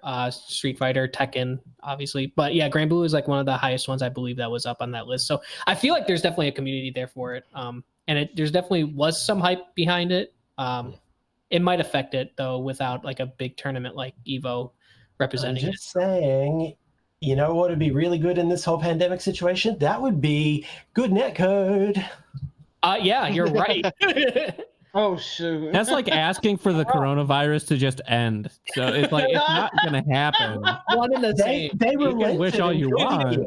They actually are relenting in Guilty Gear. So who knows? The future They're maybe now. saying they are, Yeah. but we don't know how it will work. We Okay, don't know yeah, how it's not a well it will case be. of adopting GGPO. It might just be a case of, we'll do what Capcom did with Street Fighter, and that worked out Yeah. wonderfully. So, I'm inventing the coronavirus vaccine. Same thing. yeah. Same thing. There you go. There you go. Same thing. All right. All right. Let's move on to what I'm sure will be a interesting and somewhat contentious one. But let's talk about Call of Duty because somehow, some way, there's a Call of Duty game that is technically released this year, even though it's also technically an add-on to Modern Warfare, even though it's technically a standalone release, even though it's just a battle royale. Call of Duty Warzone. Let's talk about this one. We reviewed this one. Our resident Call of Duty man gave it a 9 out of 10. I had not played it before he gave it that score. Looking back, I'm baffled that we gave it that score. This game has so many issues. This game is like, all right, I'm actually gonna go in on this one because I've been bottled. Please don't. there we go. I'm gonna let you talk just so I can destroy you at the end. This game has way too many mechanics and systems. Like the matches are too long. There's too many things going on. There's a money system. There's a gulag system. Like it's fun. Like things like all right, let's start with the gulag. The gulag is cool and the gulag is fun. And beating somebody in a 1v1 scenario is super fun. I've played this game with Mario and Michael. well, I mean, when you beat somebody 1v1 in the Gulag, it's pretty hype. There's just like when you should not be able to like endlessly revive people with this cash you're finding on the ground though. Like that is the one thing I think is way too stupid. The problem is with me, the scope of this game is way too massive. There's 150 people. You can not only do you immediately go to the Gulag once you die the first time, which means every 2 people that dies, one of them is coming back. So you've got 150 people, which is already way larger than a lot of Battle Royale games out there. But then every other person who dies then comes back. And then you've got more systems implemented in the game to where people can still come back. It is just the game is artificially way too freaking long. And if you want a larger Battle Royale experience, I guess that's fine. I guess that's your cup of tea. But like, there is no... To me, the thing I go back to with these Battle Royale games, because they've been around for a while, the thing that I think made PUBG so good is that at its core, PUBG, when that game took off, it was like a borderline horror game. Like there was like stakes, there was stress, there was like a nervousness to playing that game that I don't think there is in like any other common shooters. And now this game has just been overloaded with all these dumb systems and mechanics to the point where, like, yeah, you are still like kind of nervous, like you're not wanting to die and you're constantly trying to reallocate like your focus on, oh, we got to get in a circle. Like you're still focusing on those things. But at the end of the day, we're getting so far removed from what I think was cool and special about this genre when it really took off 3 or 4 years ago in the first place. There's my semi-short rant about this one. I have a single question. How long is your average game of Warzone? It literally feels like an hour. It feels so long. It feels super long. Like It could be a minute. It could be 30 minutes. We will get in these games I mean, again, I played this a lot with Michael and Mario. We'd get in these games where it's like, oh man, we're on like a 30-minute run here. We're doing pretty good. And then you look up at how many people are left, and it's like 60 people are left. And you're like, what is going on? How is there this many people? Like, yeah, we were around 30 minutes, and then then you died, and it's like you came in 15th place. I'm like, what? I played this game for 40 freaking minutes. I'm in 15th place. You kidding me right now? It's so, and because it's so much longer like that too, it makes it even more dissatisfying when you like just die out of nowhere. Like that's the really unsatisfying thing about Battle Royale games is you scavenge and you get all your weapons together and you hoard this stuff and you finally you're like, all right, I'm ready, and then poof, and you just die, and then it's like, well. In this game, that's exasperated even more because the matches are so freaking long if you just die out of nowhere at one point in the late game.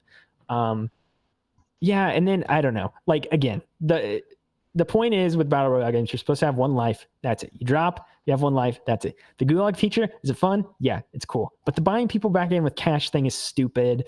I think the whole loadout system is bad too. I like being able to find scopes and stuff like that. Like I like that even in Blackout. Like that was one of the things I liked in Blackout. Didn't they have scopes and stuff like, or different attachments to your gun that you could find? I like that. I prefer that rather than this whole system of trying to get your loadout or whatever. I don't know. It's just been diluted down into this. Anyway, I don't know. I'm sure other people have thoughts. So, Scott, I'm gonna let you go first. I won my first Warzone yesterday, so that was really cool and it was fun. Nice. Good job. What I'm going pro now. So yeah. I agree. I miss being able to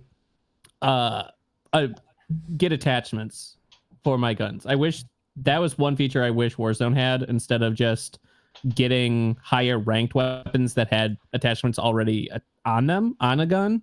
I wish I could find scopes. I wish I could find suppressors and bump stocks and things like that on the map.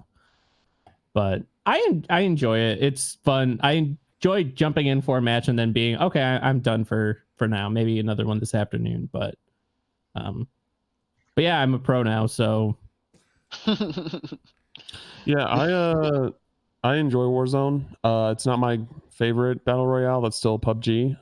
But I think it is probably the most accessible battle royale in my opinion, because Apex you have to deal with like the powers, and Fortnite you have to deal with the building, which people like me I'm trash at and I have no patience to get good at. So when I want to play a battle royale, like I just want to jump into something, and like with Call of Duty being cross progression, like it's more attractable to me in that sense. I don't like. I agree in some aspects. I don't like the gulag system. I think like once you're dead, like I don't mind being revived. Like it's one of those things. Like I know that this isn't going to be like a PUBG experience, so I'm not really. I don't really care about the whole paying to revive, and it's not like it's easy to pay to revive either. You do have to get a lot of cash for that.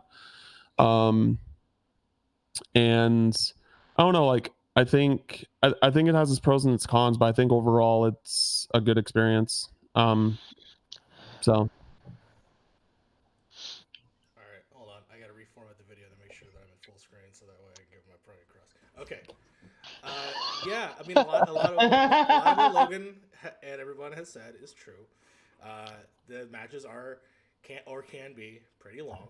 I think the most that my matches exceeded was probably 40 minutes, and we were in second place. So, Scott, you got that over me. But as someone who enjoys just normal Call of Duty and has been playing Call of Duty regularly now, going on for the last several months actually, especially on PC, the game to me has always just been a very fast-paced game. So that's what separates it from, say, like a PUBG, which to me is a very slow game, especially in the first offset. And I think the caveats that they've gone ahead to like provide the the dread that you will in this game, being the fact that there is a money system, and that if someone in your teams does die and they don't make it in the gulag, then you're stranded by yourself. You have to scourge this money, or you have to at the very least take out a high ranking player to then hopefully be able to bring your people back. So to me that's where the dread comes. And I think that's the difference when you think about this versus PUBG, is that PUBG, like I said, is very slow. You're hunkered down most of that game. But when it comes to like in a Call of Duty, you got to be on the go. You got to be on your way through. And then that to me it applies that gameplay from the multiplayer and then adds it to this. And I think that it's fine that this game has 150 people, because people are constantly running and still just shooting at each other. So people are constantly dying in this game. And at that very least, I think that's still okay in terms of like the amount of people that are in the game. When it comes to the actual gameplay, like I said, it's Call of Duty. Call of Duty is now in this.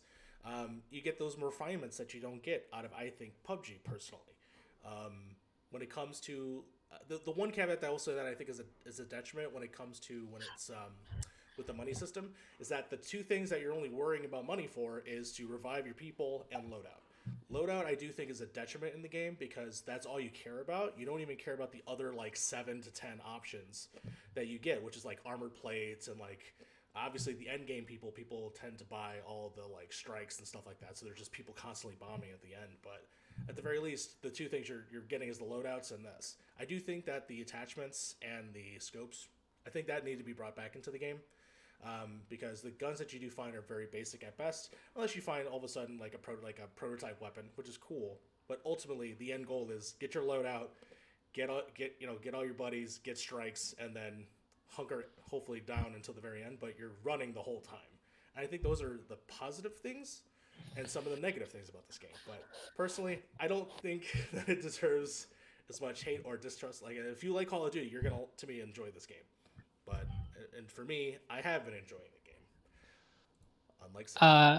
Go ahead. I would say I reviewed Modern Warfare last year, and the one thing I think I said, because I had a problem with Ground War. Ground War was the mode that I absolutely hated, because I thought it was just utter chaos and ridiculousness.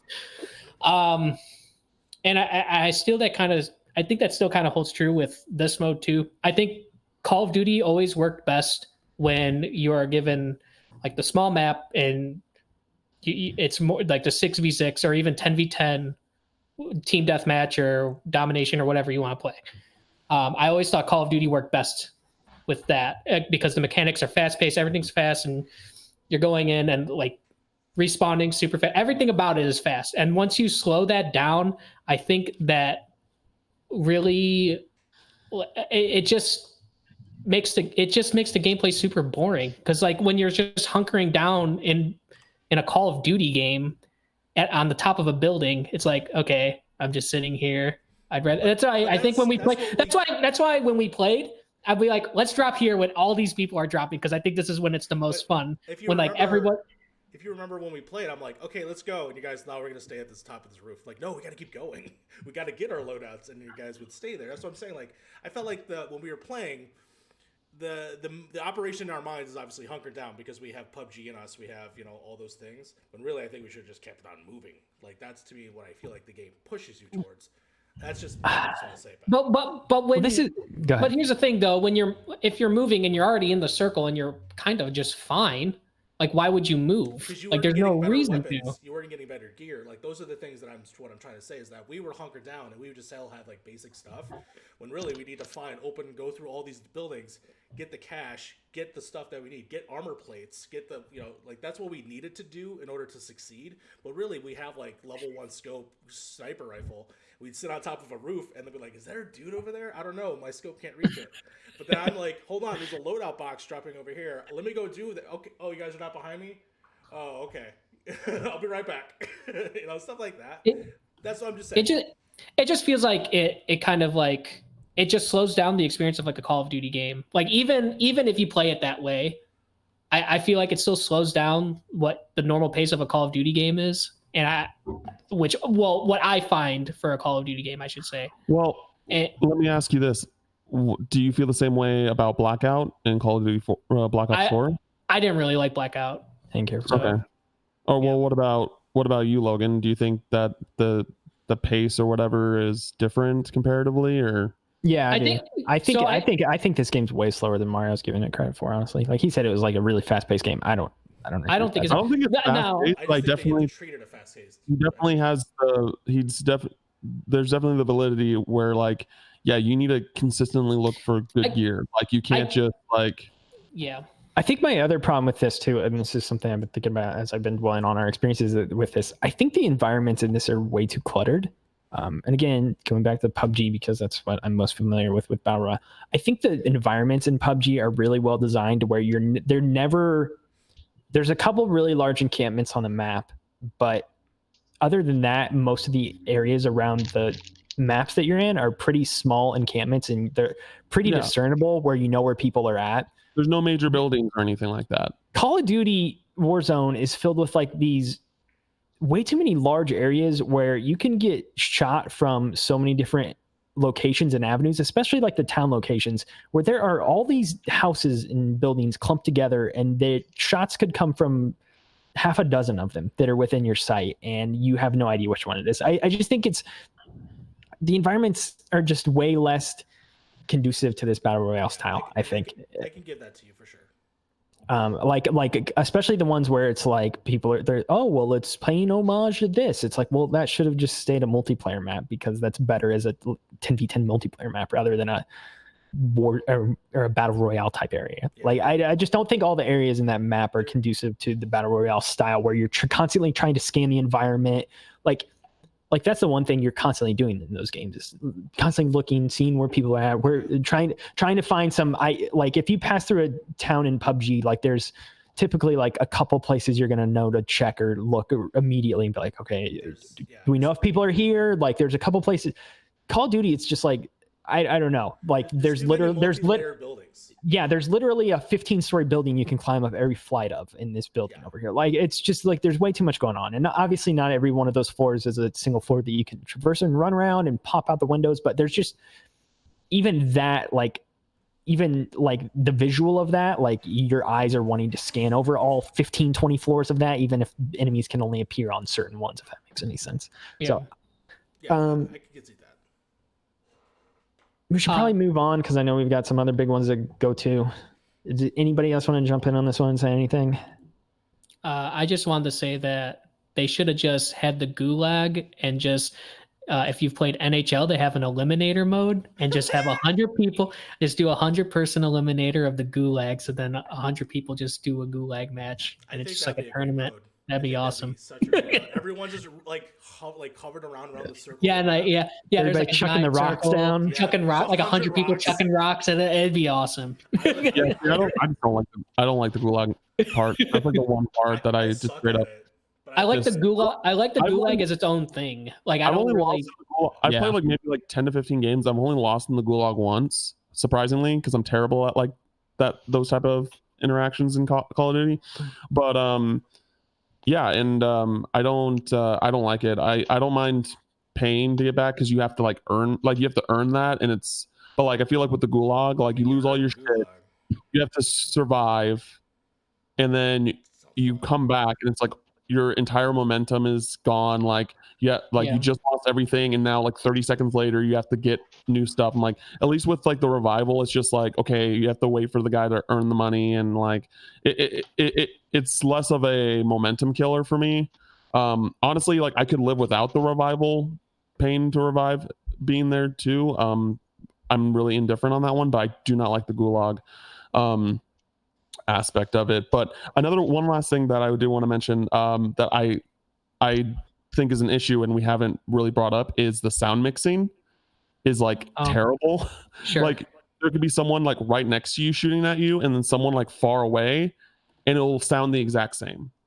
It won't be like in Blackout, like they actually made it so like, oh, if someone's close to you, it sounds like it's close, and then if it's far, it sounds like it's far. So they didn't do that in Warzone. It's just all like just one neutral sound, and so it's kind of confusing in that I sense. haven't listened enough. I've been on Discord when we've been playing it, but you've been playing League. Anyway, no, I've been playing League. I have been playing League, but not during Warzone or whatever. But anyway, that's Call of Duty Warzone. We're gonna jump around on the list here outside of our upcoming slate. Let's talk about Animal Crossing, because I know this is a big one here that a lot of people are looking to talk about, and I don't know. I don't feel like we've gotten into too many discussions about actual Game of the Year potential nominees and stuff like that. I have a feeling this is probably an early front runner based on just this first quarter slate. Ryan, you reviewed this one. You came out pretty hot on this one. Yeah, I think it's up there. I think is one of the best entries of the series. Like I think, because I had played a bunch of the original Animal Crossing and I wasn't that into it. New Leaf was the one that really kind of got me into the series pretty hard. So I think New Horizons like takes a lot of what worked really well in New Leaf and really adds a lot to it, because there's just like so much emphasis on customization, all the new like the terraforming features. There's a lot in this game, and I think that they did a really great job at sort of evolving it for Switch. And I know like we have a bunch of other people I know that have been playing it too. So I guess if Mario, Otto, Cam, anyone else that's played it wants to jump in and say their thoughts on the game. Yeah, I just want to ask Ryan, do you still feel what'd you give it when you rated the game? I gave it a 9. Would you still give it that right now, today? I think so, yeah. I think the thing is, it's interesting because on Twitter, it seems like there's sort of a backlash that's been forming on the game a bit, because I guess like with the game coming out during the pandemic, it's interesting that I think people sort of binge this game really hard. Mm-hmm. So and I don't think Animal Crossing was really meant for that sort of playing it for hours on end every day. Like it is more of a game that's better and sort of long, in a longer duration, but playing it for shorter amounts of time. So mm-hmm. I think again we kind of have to see what this game I think will look like. And again, people have also been doing things like time traveling and things that you're not really supposed to do in Animal Crossing, but people do anyway. So I think it'll be interesting to see in the months to come what else people do with this game. For sure. I mean, my impression of the game when I picked it up was, because I was also really excited for it. I have been playing Animal Crossing since I was a literal child. I loved it. I loved it, and day one. And I feel like ever since, I'm gonna say that it was around the Easter event, although it has nothing to do with the Easter event, as terrible as it was. But around that time, my opinion of the game started quickly going down. Because it is charming, and it really does a fantastic job of hooking you in and presenting you with this blank slate to work on. And I'm one of the I'm a purist, quote unquote. I've been playing the game without doing any time traveling and stuff like that. And playing the game for half an hour a day or an hour a day at most eventually gets really tiring, because You run around to the same trees, shaking them, picking up the same fruit. You make your daily checks of your shops and I forget what it's called, the little terminal inside the town hall, checking in on your villagers, and it has its short, charming moments. And by short, I mean it is a line of text that will come from a villager that is going to make you smile, and then after that, you're just the same deadpan face that you have while you're just running around your island.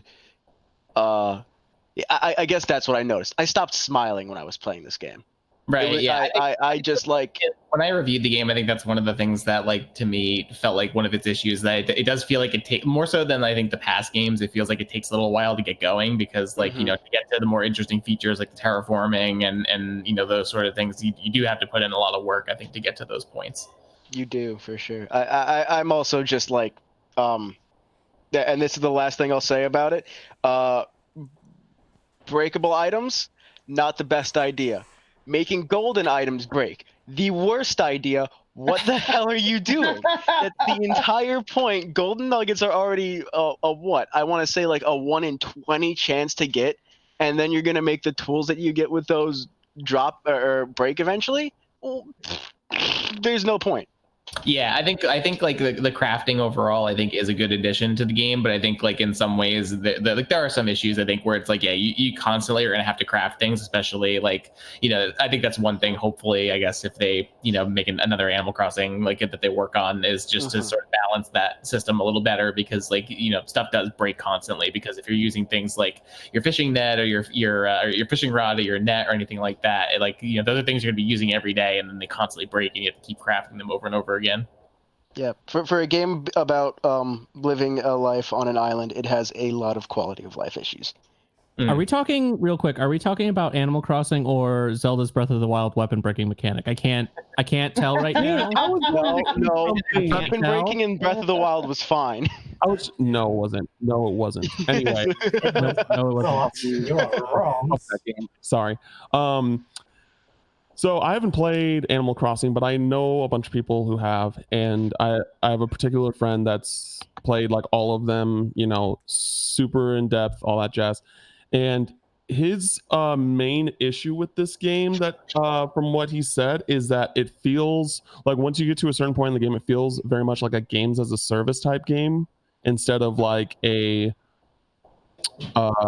playing this for me and I don't have to worry about interacting with other people to find progress. I don't know how valid that is, but that's something that I heard from him. I can kind of see that. I think it's mainly like, I think if you're just playing this how the game is sort of meant to be played, which is just like playing every day, because the game like artificially sort of gates your progress each day, because you can only do so many things. Like there's only so many fruits you can gather or things like that. So, but I think if you are sort of in that more hardcore mindset of trying to like progress as quickly as possible, I think that's where you can kind of run up against some of those issues. Okay. Yeah. But I can see that. Yeah. I just thought I'd bring it up just because like that sounds like an interesting like criticism, or like it's just something that I didn't really expect, but like from what I've seen, I was like, I can see like why he might think that just from like looking from the outside as someone who has zero interest in Animal Crossing. Right. Yeah. So I guess my question Ryan reviewed it, so he'd probably be the best to answer this, but everybody here who's played this much more than me. So, what do you think the Game of the Year viability is for something like this? Because I feel like this has been the highest exposure game of the year so far, just because it seemed like everybody played it. It sold a bajillion Switch consoles when it came out.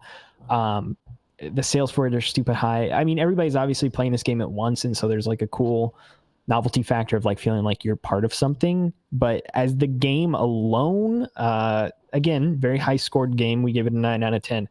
How do you feel about its Game of the Year chances and all that kind of stuff? I think it's definitely up there. I think the thing is just that, like, you know, I think like if you're not really a big Animal Crossing person, like I don't think this game is necessarily going to change your mind. Like I think if you're, you know, if you are very much an Animal Crossing, like there's a ton here for you to work with and play with.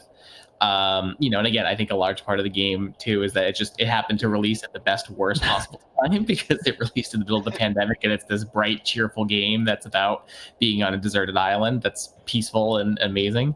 And also I think just because the game happened to capture so well, like capture so well on social media, because like people are sharing all their creations and stuff like that. So I think that that's part of why the game has caught on so well. Yeah, and to continue along with that, I mean, the fact that I feel like this game has so much to offer, and it's if you are playing it on a daily basis, that there's always something new. Because every time I go and I look at Twitter, and I'm amazed to see, like, wait, this person has this, like, I still haven't received that.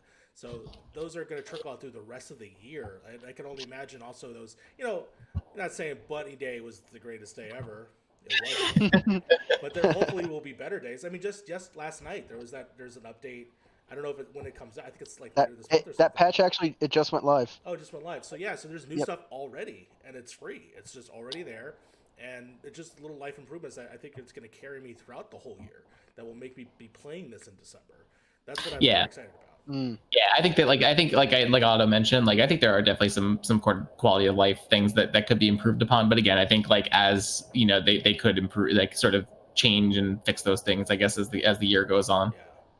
Halloween's gonna be lit. Just want to let you know. Oh yeah, it's good. I'm interested. I can't wait for that. But I'm in the opposite boat. I think it's a great game. I don't think it's a Game of the Year contender. I mean, I think it's something to talk about for sure.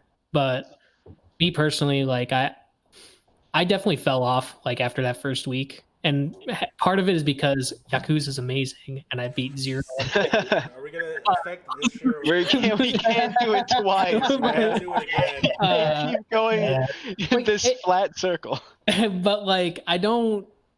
It just picking up fruit can only be so much fun for so long for me, and doing the basically like it's like daily chores like every day. Mm-hmm. And do you do chores and I know that yeah, I do. But I would rather just I would rather just do my chores at home than just go on a video game and do more chores. It doesn't sound fun. But like go ahead, play PUBG. Do some chores. But yeah, Final Fantasy remake. Side So. quests. No, that game's really good. Never mind. I'm whatever. It's just that Sadly, you suck. Go ahead, continue. It definitely just lost like its fun after a bit, and maybe it's because I didn't like continue like week after week or whatever. But like, there's nothing really making me want to go back to it at all, and I still haven't. Wrestling ring. I know, and I still am not going back to it. I don't. That's what I'm saying. So yeah, I mean, yeah, I saw like Dan Reichert's like whole thing. I'm like, oh my god, that looks amazing. I saw an AEW ring. But to continue on with something like that, but the quality of life improvements, what I really hope they really focus on is improving the online, because the online is just a big nothing berry. It sucks, man. Because not only that, I'm not even talking about like you gotta wait for someone to load in. Like you can't. There's certain things you can't do while people are at your place, but like actual activities, actual mini games, something. I don't know if this was in any of the other Animal Crossings, but I feel like the potential is there, especially if I could build a wrestling ring, stuff like that. I just hope that they improve on that if it's possible for this game. I'm sure it is. It's here's the thing. It's Nintendo. They have the money to do anything. They have the time to do anything. People online in Animal Crossing have been kind of doing what folks did in Fallout 76 for the first how long has that game been out? I'm going to assume that it's been not fun for 2 years. So for the first 2 years, people were just making their own fun in it. And people are doing, a lot of the same thing in Animal Crossing, setting a timer and seeing who can catch the most fish, worth the most bells, stuff like that. It's very, simple. But if Nintendo actually decided to implement something on their own, it would make people want to play multiplayer more for more reasons just than, a lot of the times that I go to visit someone else's island is just to pawn off my fruit. Yeah. I mean, Greg Miller, the very first day that I played, Greg Miller actually came to my island, looked at my island, and just told me I had way too many weeds and left.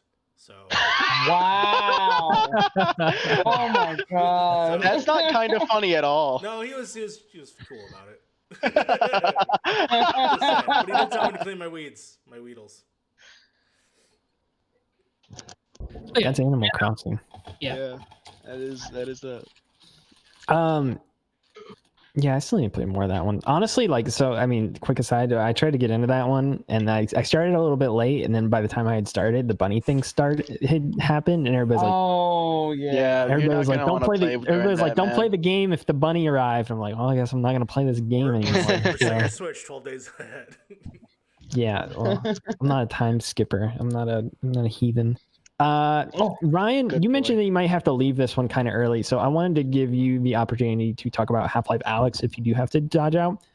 So let's talk about that, because this is far and away our highest rated game of the year. This is a 10 out of 10 that we have given. So this is Wow. on paper. One of the only 10s I've ever given. So it's This is on paper. This is on paper one of our front runners for game of the year, just from the score alone. But did anyone else play this, or am I the only one that's actually played this? Only one with VR, I think. Only one, I yeah. want to. It's like killing me that I haven't played this. Well, actually. because I remember Logan asking me to spoil the ending of the game as I was reviewing it. I was like, I can't. It's too good. And then the second it hit online, I looked it up.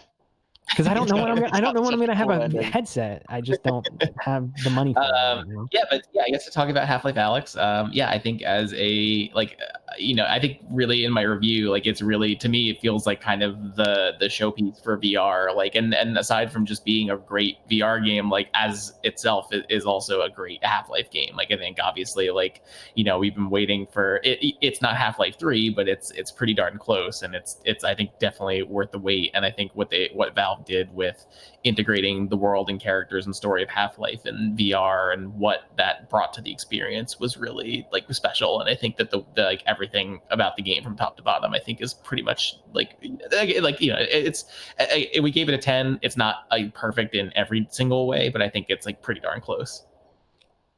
I mean, the way you described it to me, I think when we were talking about it, was it's like it feels like a similar jump here for like the VR platform that Half-Life 2 and even Half-Life 1 to a certain extent did all those years back as well. Like those games were really, all the Half-Life games have been pretty large leaps in their own right in some way, shape, or form. That Half-Life 2, like the physics in that game were like unbelievable at the time. And then everything, the storytelling in Half-Life 1 and just that whole world that they had constructed was really wild at the time. And it feels like, it feels like we need wild new technology at this point if we're going to get a new Half-Life game anytime soon, which makes, again, the question of Half-Life 3 coming about all over again kind of funny.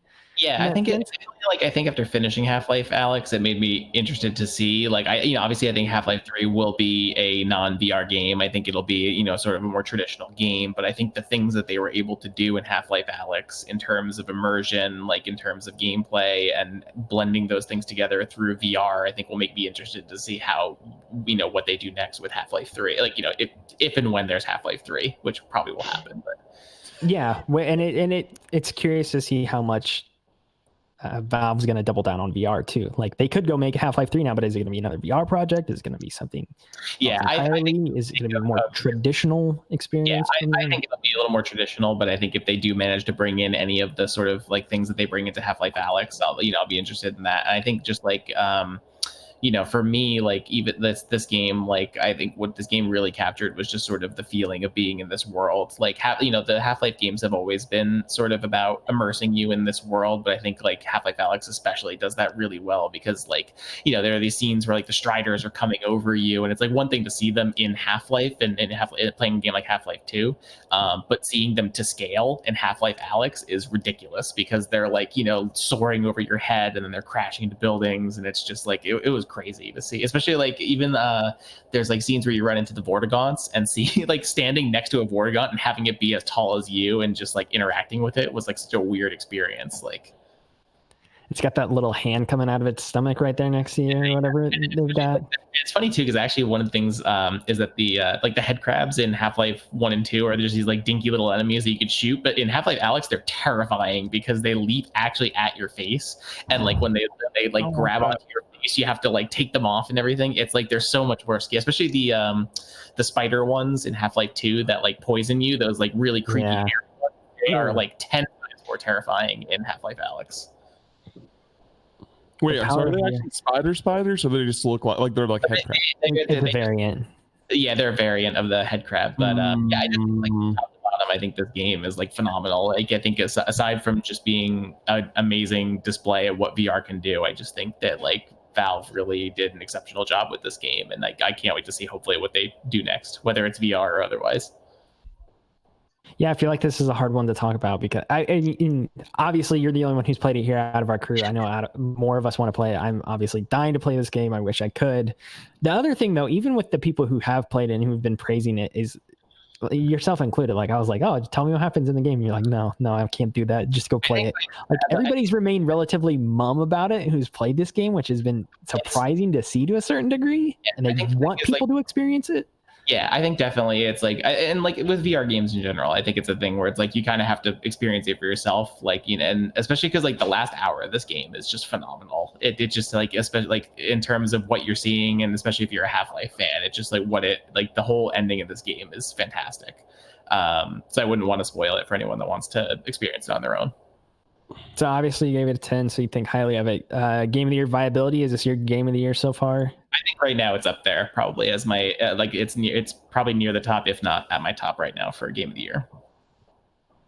I need to play it before the end of the year. I don't know how. Does anybody want to Oculus? Are you listening to this? Do you want to donate a few headsets to our team? I think we'll take some, because that's the thing with this one. I think more than anything is it's just VR has reached somewhat of a widespread market, but I don't know. It's still not very accessible. Yeah. I think the thing is that like I think like if this game were just limited to Valve's headset, I would definitely be more upset about that than I think the fact that like you can, like I played it on an original Oculus Rift headset, so you don't necessarily need like a top of the line, you know, system to play this game or a top of the line headset. Well, I have a PSVR and I know there's software where you can like splice it and make it compatible with PC headsets, so maybe I can reverse engineer somehow play this video game.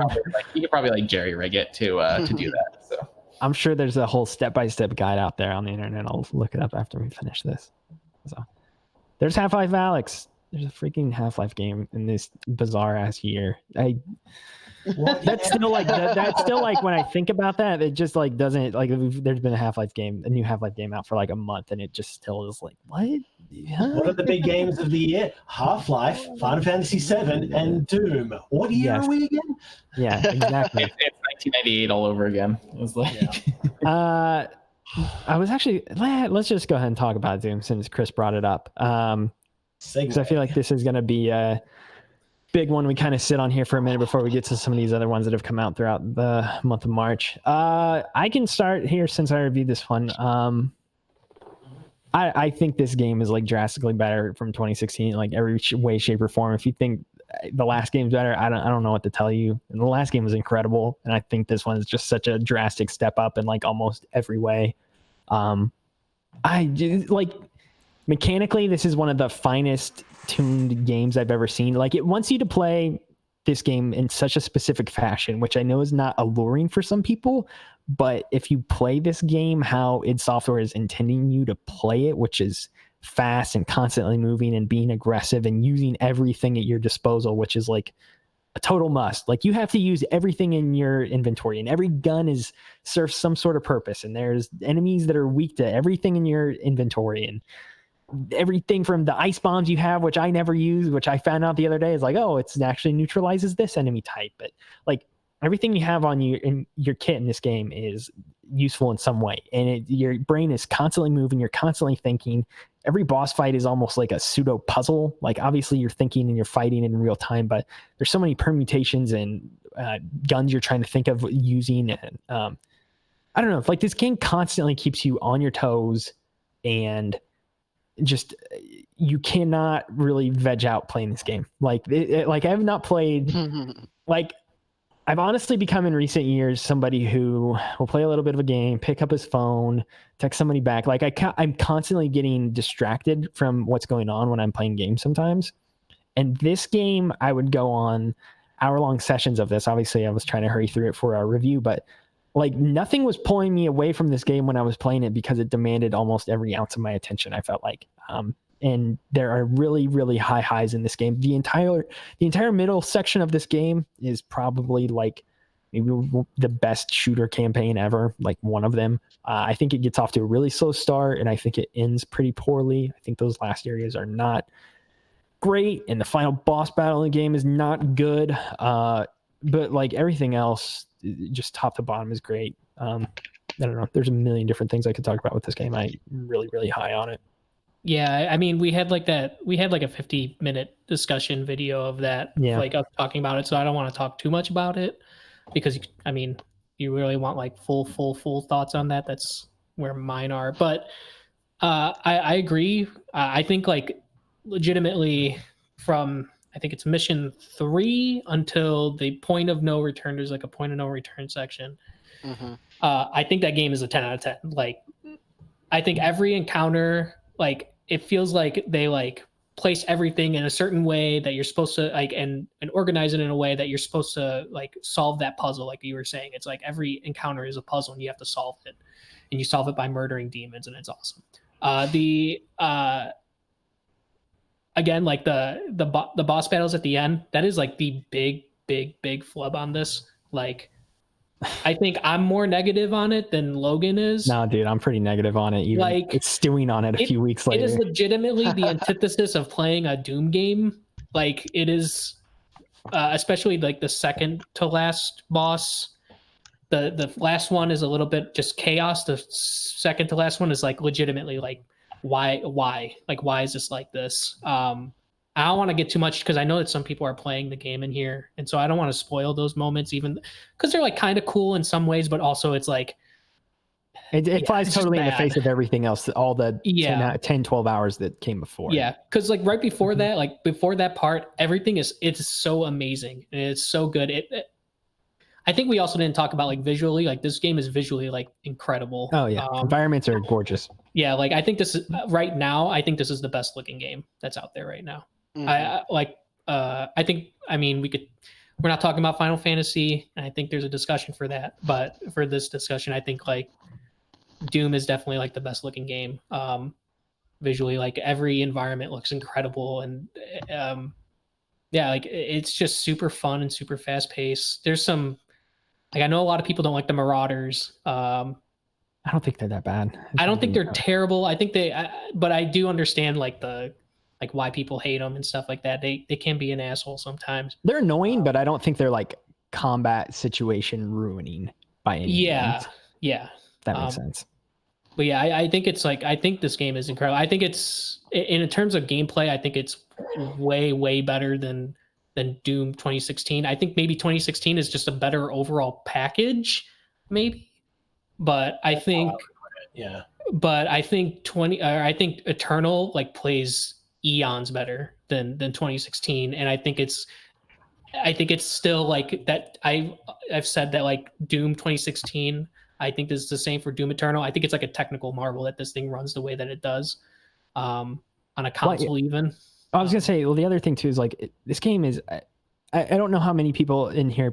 I know me and Mike are like the main two voices who've talked about this game here at DualShockers. So some of you else can jump into. But like the thing about this game too, playing it in pre-release or at launch or whatever, like I was astonished at how well polished it was. I didn't see a single issue in this game. And again, we should expect that, I know, on one hand, but on the other, like it is just a shock nowadays where when a game you get on launch day does not have some sort of problem, it seems like even in the past, I mean, Final Fantasy is another major release that's come out in the past few weeks, and people have been complaining about what pop in and things with that. Like, it's just rare that you don't see a common bug or issue that a lot of people are running into. I can't think of anything that is wrong with Doom that I had in any of my time with this game.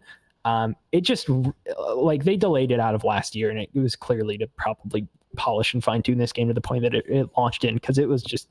Yeah, like it's weird that I am impressed that a game, hey, it works like it's build, hooray! But like it really is like, yeah, that is pretty much the time we live in, where it's not like, oh, I don't have to wait for a day one patch for this game to be what it's supposed to be. Like it just was out of the gate, which is really impressive to its credit. Yeah, it's just a solid. It's probably my favorite shooter next to Doom 2016. So yeah, it's really good. Yeah, so I started this game yesterday because I knew that we would talk about it. And I probably say I played like 6 to 7 hours at this point, and I can easily say that I like 2016 more. Yeah. I think that I think Eternal plays better. Absolutely.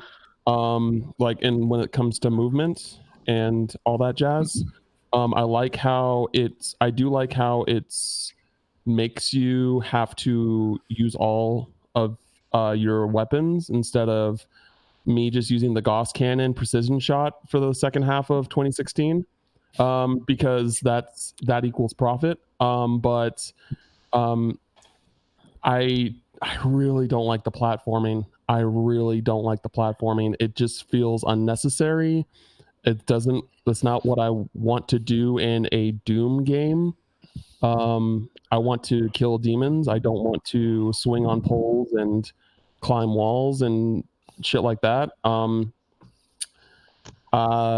combat, like, while again, like the movement and everything feels great, like better, the combat overall feels slower than 2016. And I think it has to do with the whole, like, certain weapons give, expose weak points for this specific enemy. So I was like, oh, I have to do this instead of doing what I really want to do. And yeah, so and like when I was playing through, because I played Doom 2016 like less than a month ago, leading up to Eternal, and I wanted to, and then when I was playing Doom Eternal, like it just doesn't flow remotely as well, in my opinion. Like, I hate that the husks aren't one-hit kills anymore. Like that really pisses me off, and I don't know why. But like when I played Doom 2016, like I would be able to know like exactly what I needed to do to get enemies in like glory kill states. And in this game so far, and I want to say I'm like halfway through the game, like I don't have that, like I haven't gotten that same feeling when I play through the game, so it slows down combat. Like I would be able in 2016, I'd be able to move, shoot, like, and know when the glory kills are going to activate for that demon, so I don't have to like wait for anything. It just didn't flow. It just doesn't flow as well to me.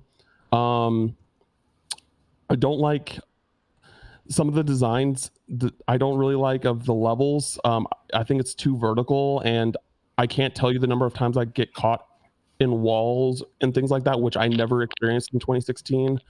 I think the missions are too long. Like some of them are like over an hour from my experience, and I'm playing this on nightmare mode, so that might have to do something with it. But yeah, I feel like I feel like the missions are a little long. Yeah, I wonder if I mean I think it's a great game. I just think 2016 is better. Your first experience on Nightmare, I'm definitely saying, is bold, because this game is like stupid hard. Like I feel like whatever the hard difficulty was from 2016 is like the normal difficulty in this game to me. Hard agree. It's definitely harder, but I don't think it's like rip my hair out hard or anything like that. It's nothing like that. It's a game that constantly pushes you to your edge, but never pushes you over. So I think at those last missions, I think it is like rip your hair out hard. Like some of them, some of the encounters get like, I'm like, why? Like, why is this like this? You told us on nightmare mode, it's only going to get worse because it spawns more enemies. Yeah, I've had those interactions, but the thing is, like, I like being challenged, and that's just how I like to play my games. So, but even so, like, I can't tell you the number of times I got caught into walls, like, and I'm just like, why can't I move? And I'm like, and it's because like I get caught from the wall or something like that when I'm like, when I'm trying to move away from the wall, and I'm just like, why am I getting caught here? And again, I really don't like the platforming. It just feels really unnecessary. Like, it's not bad per se, but that's not what I want to do in a Doom game. I like the reason why I like Doom 2016 so much is because it feels effortless. It feels like it's not trying to do anything, but it just succeeds in everything that it tries to do.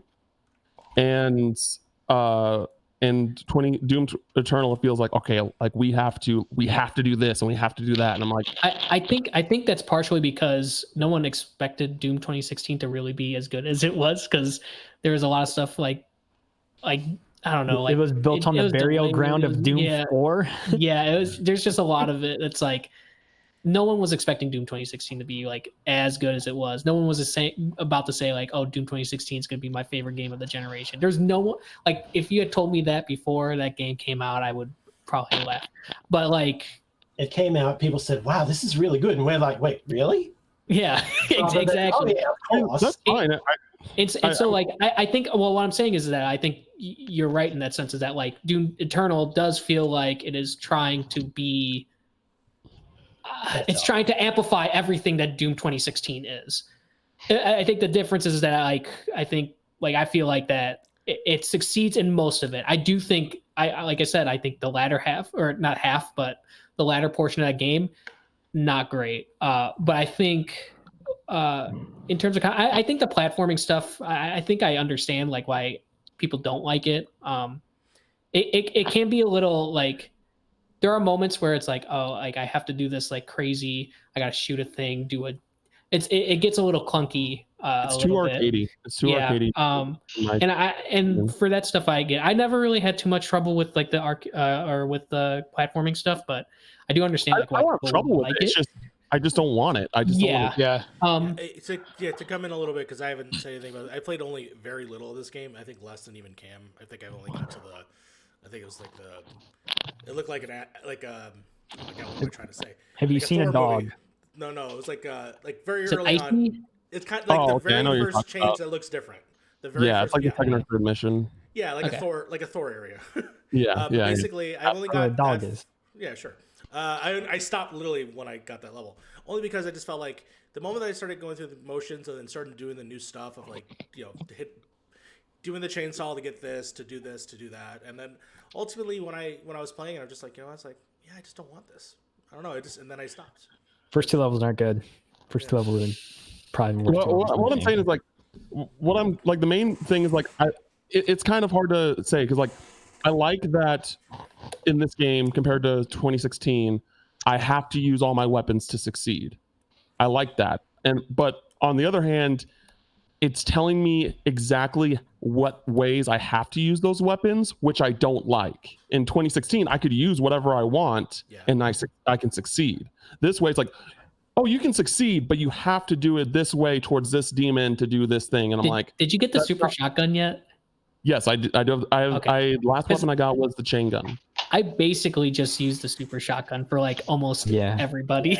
Like, it's so good. I mean, it's and the so hook. good. The hook, man. The hook is great. Yeah, like obviously, like what I'm trying to say is. No, I get what you're saying though. I get what you're saying though. Like you do have to use certain weapons and especially once you get to like those like. They present them as like bosses, and all of a sudden you get like 3 of them in a basic encounter. It's ridiculous. Yeah. Like, especially for those enemies, you definitely have to use certain things in order to like get that. And I understand that, but I have a quick question. Again, like, I think this is a great game. It's just not what I wanted from Doom. This is not what I wanted from it for the most part.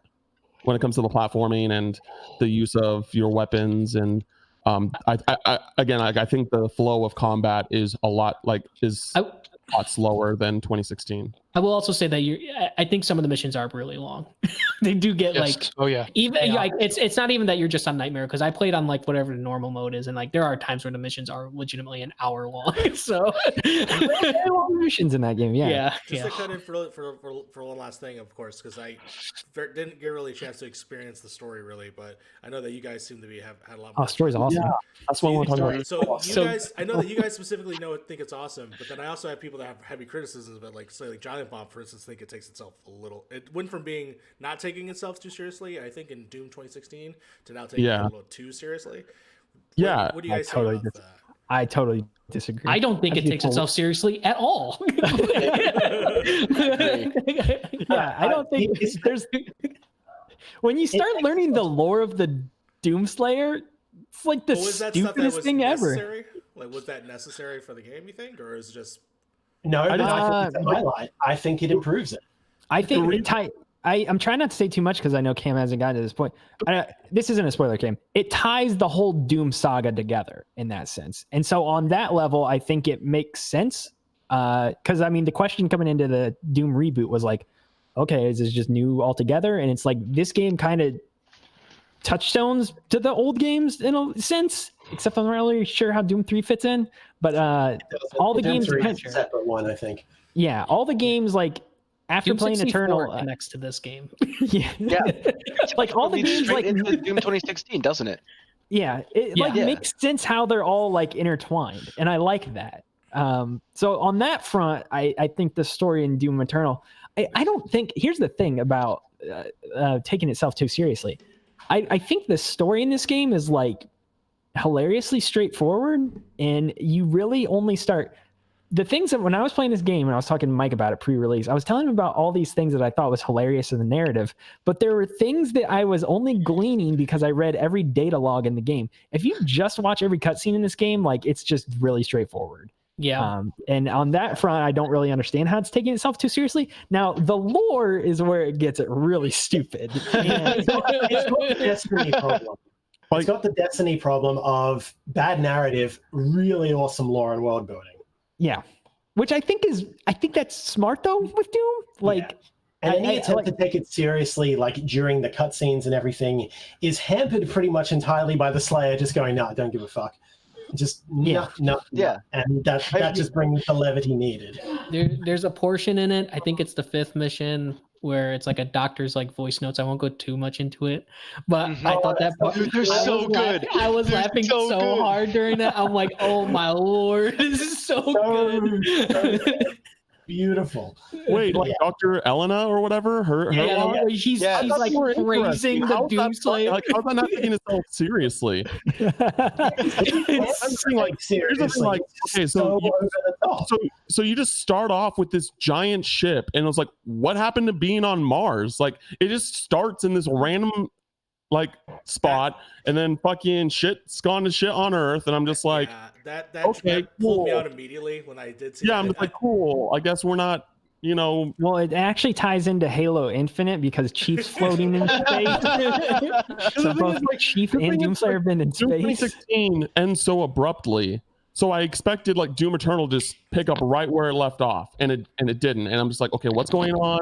Who's like, what are we doing? Clearly, there's a whole set of lore that I wasn't aware of when the game started. Yeah, and then like the part where I thought that the game was taking itself seriously was when he talks to the dude who I assume is like the old Doomslayer or some shit. He's like, you don't know what you're getting into. I've been there before, and I'm just like, I was like, okay, so I guess, you know, so I thought it was taking it seriously, and like, you know, those logs, like I was taking them seriously. Like I was like, yeah, I wonder how these scientists would react to this dude who's seemingly like part human, part demon, or whatever the fuck, or like God. Yeah. I guess I'll sum it up. I'll sum Doom 2016 and Doom Eternal like this. One is Bill and Ted's Excellent Adventure, and then one is Bill's Bogus Adventure. They have different tastes, I think, and if depending on which one is your favorite, you can enjoy, you know. And I think that they're both good at in their own ways. I like, you know, I'm just saying that it's not what I wanted from Doom. For sure. And for sure. You're not alone with those criticisms either. I've heard a lot of people come in your same camp since the game came out, which honestly surprised the heck out of me. Like, I think more people are on, I don't know, there's not really a side thing, but I think more people probably are just in terms of like, yeah, this is totally better experience up top to bottom. I think I've heard that more commonly from most people I know who've played it, but I've heard way more people than I expected, Cam, saying like people on our staff too saying, no, 2016 is way better. And I just like, for me, like I couldn't go back to 2016 at this point. Like that's my problem. Yeah. Oh no, me playing through Doom Eternal makes me want to go back to 2016. And I just played it. I was like, man, I'm a little in your boat, Cam. Honestly, I actually think I kind of want to play that more. I feel so weird because I bought Doom I bought the first Doom or Doom 2016 to play before, and I ended up not doing that. So when I jumped into Eternal, I just felt like icky for some reason. That's why I wanted to go back and play Doom. But yeah, when I heard the Giant Bomb talk about it, I was just like, oh wow, really? So I haven't played it, and I only played like literally like maybe an hour or so. You're getting to the good parts, Mario. Play more of it. You're getting to the good parts. Play more. Give it 2 more levels. Those opening 2 levels are way too tutorial I do heavy. like the style change. I mean, the fact that I'm in like a Thor world, I'm totally into it. So yeah, that's really cool. I like that too. And then there's other things like I don't know. Like we'll see. There's certain things I want to say and talk about, especially when it comes to this talking point of the game taking itself too seriously. There's literally a point. I'm just gonna say it involves a cannon, and that is all you need to know. And if you think the game takes itself too seriously after that part, I don't know. Right there.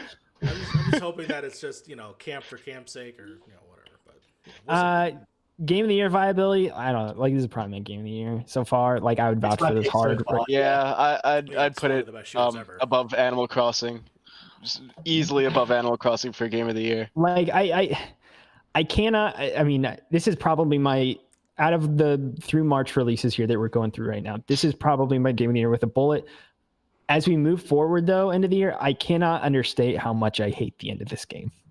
Like, I really can't. And like, when we get to the end of the year and we actually are discussing game of the year stuff, like that's probably going to be a sticking point for me if something else comes along in the year that I like way more. And I think something probably will, because I just totally left a bad taste in my Royal right now. Something maybe with the first name Cyberpunk. Yeah, maybe. Or maybe that game never comes out because we live in a cyberpunk world. Turns out now. Persona 5 Royal. We are going to do... All right, before we get to Persona 5 Royal, that's the last big one on the list we need to do.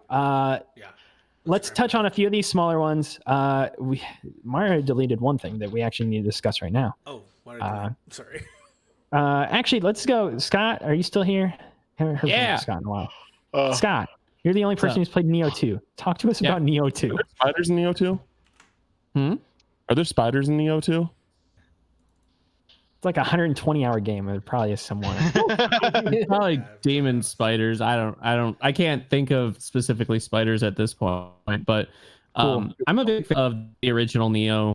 So with Neo 2, I went in and it has the same really good combat system. I love the swapping of stances. You have high, low, or quick, medium, and heavy hits, and then sheathed.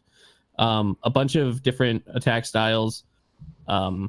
What really sets Neo 2 apart, though, is it's made playing with your friends a lot easier and more fun to do, where you can literally play through the entire game with your friends.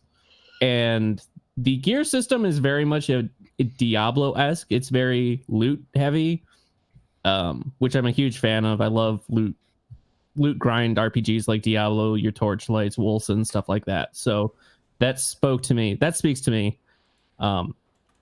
Plus, one of my biggest complaints with Sekiro was how you only had your main weapon was the katana. Yes, you had the ninja attachments, but your combos and everything was based solely around your katana. Whereas my biggest complaint with those games is I wish you had more weapon variety, which I get in spades with Neo, because there's so many different weapon styles. Each has its own unique technique tree that you can level up, learn new skills, and invest time in. It's just a lot of fun. I love that you're not forced into this weird generic white dude that's not Geralt in Japan. I like how you can create your own character now. And yeah, it's a lot of fun. It's a lot of fun. I do definitely want to play it, but I'm still working my way through the original. So that's exactly where I'm at. I actually started that one not too long ago.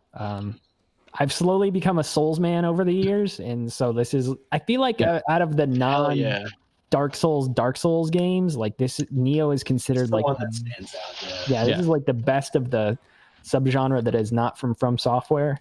So I'm like, I really want to play all of Neo. It seems fun. Neo 2, everything I've seen of it is like, it totally seems up my alley. I want to play that game. Will I this year?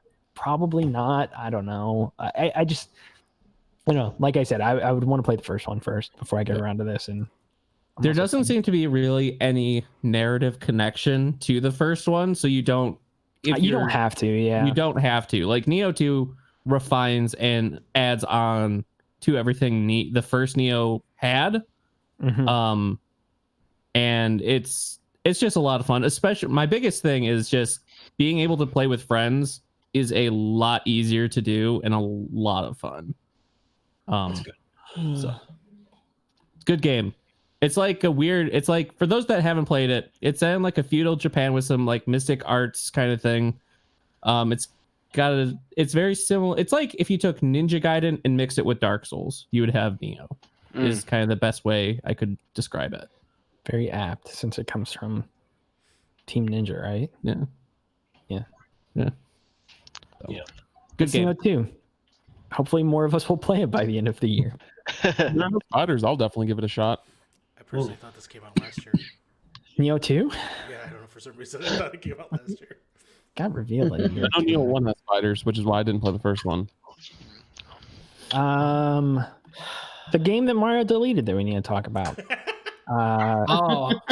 Ori yes. and the Will of the Wisps, which is like, I just played this game the other day. This game is incredible. It's amazing. It's so good. Like honestly, like this is pushing Doom for me. Like if Doom is not my number one of the year so far, this is like extremely close. Like I was really shocked by how fantastic this game is. Yeah, I think if so, I reviewed it, and my only issue was the technical problems that I had before launch. I don't know if they fixed them. Logan, I know you said you had a few at the end. Kind of, yeah. I think I had less problems than you did, but I still started having more as the game went on. Yeah, I definitely had problems like throughout the entire thing, and that really kind of messed up my experience personally. If that game was like even with like little problems here and there, I think that game would have been like my game of the year so far. Even past Doom, that game is incredible. Like the art is so good, the story is really good. I have the one other issue I have is with one of the boss fights that I won't get into because I do want people to experience this game. I think it's like it's incredible. It's really like, I think this is like going forward. I think this is like one of the games of the year for sure. But yeah. Ricky, did you play it? Yeah, I started this yesterday because I knew we were going to talk about this. And when I saw how many people were going to be on this call, I almost skipped it just to play more Ori, the call, not the game, because the movement is so good. Yeah. I mean, like I skipped the first one, and then it came out on Game Pass on PC last August or whenever, and I just played Bloodstained and I bounced off it immediately. I think it was because I had just finished playing Bloodstained, but all I want to do is play this game right now. I don't want to do anything else. Even Yakuza has fallen off. All I want to do is, so if you know anything about me, even Yakuza can't stand up to Ori right now. I know, it's crazy, but it's all I could think about. No more Tai Chi, no more Kiryu, only Ori. I mean, I felt when I played this game, it was a similar thing. Like once I got a couple hours into it, it was like the only thing that was on my mind until I had 100% it and seen the credits roll. Like it is one of those ones that I started it hesitantly and I was shocked at how quickly it hooked me. And I think that's a combination of the story being like way better than it has any right being for like a largely silent story.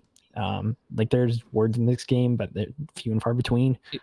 It controls amazingly. Combat feels great. Like the exploration feels very rewarding. There's always something that you feel like you can find in the environment around you somewhere. So you're constantly working towards something too. And that was the other thing I liked about with the addition of like the side quests too. I felt like I was constantly like I'd run across somebody and they'd be like, "Oh, I really want a hat," and you're like, "Well, I guess I got to look for a hat now." And like all of a sudden, you're just keeping an eye out for a hat that you might come across throughout this whole game, and that kind of stuff is like really cool. I thought it was a drastic upgrade from the first one. I played Blind Forest and I thought it was good, but it didn't really like grab me. There was something about this one. I don't know. I think it was just the whole tone of this game is so somber too. It's like I'm drawn to I don't know. I listened to the Smashing Pumpkins and other bad '90s emo sad boy music, or whatever the heck. I don't know. Is Smashing Pumpkins, is that even sad? I don't know. I listen to a lot of shoegaze, so like I'm with you too.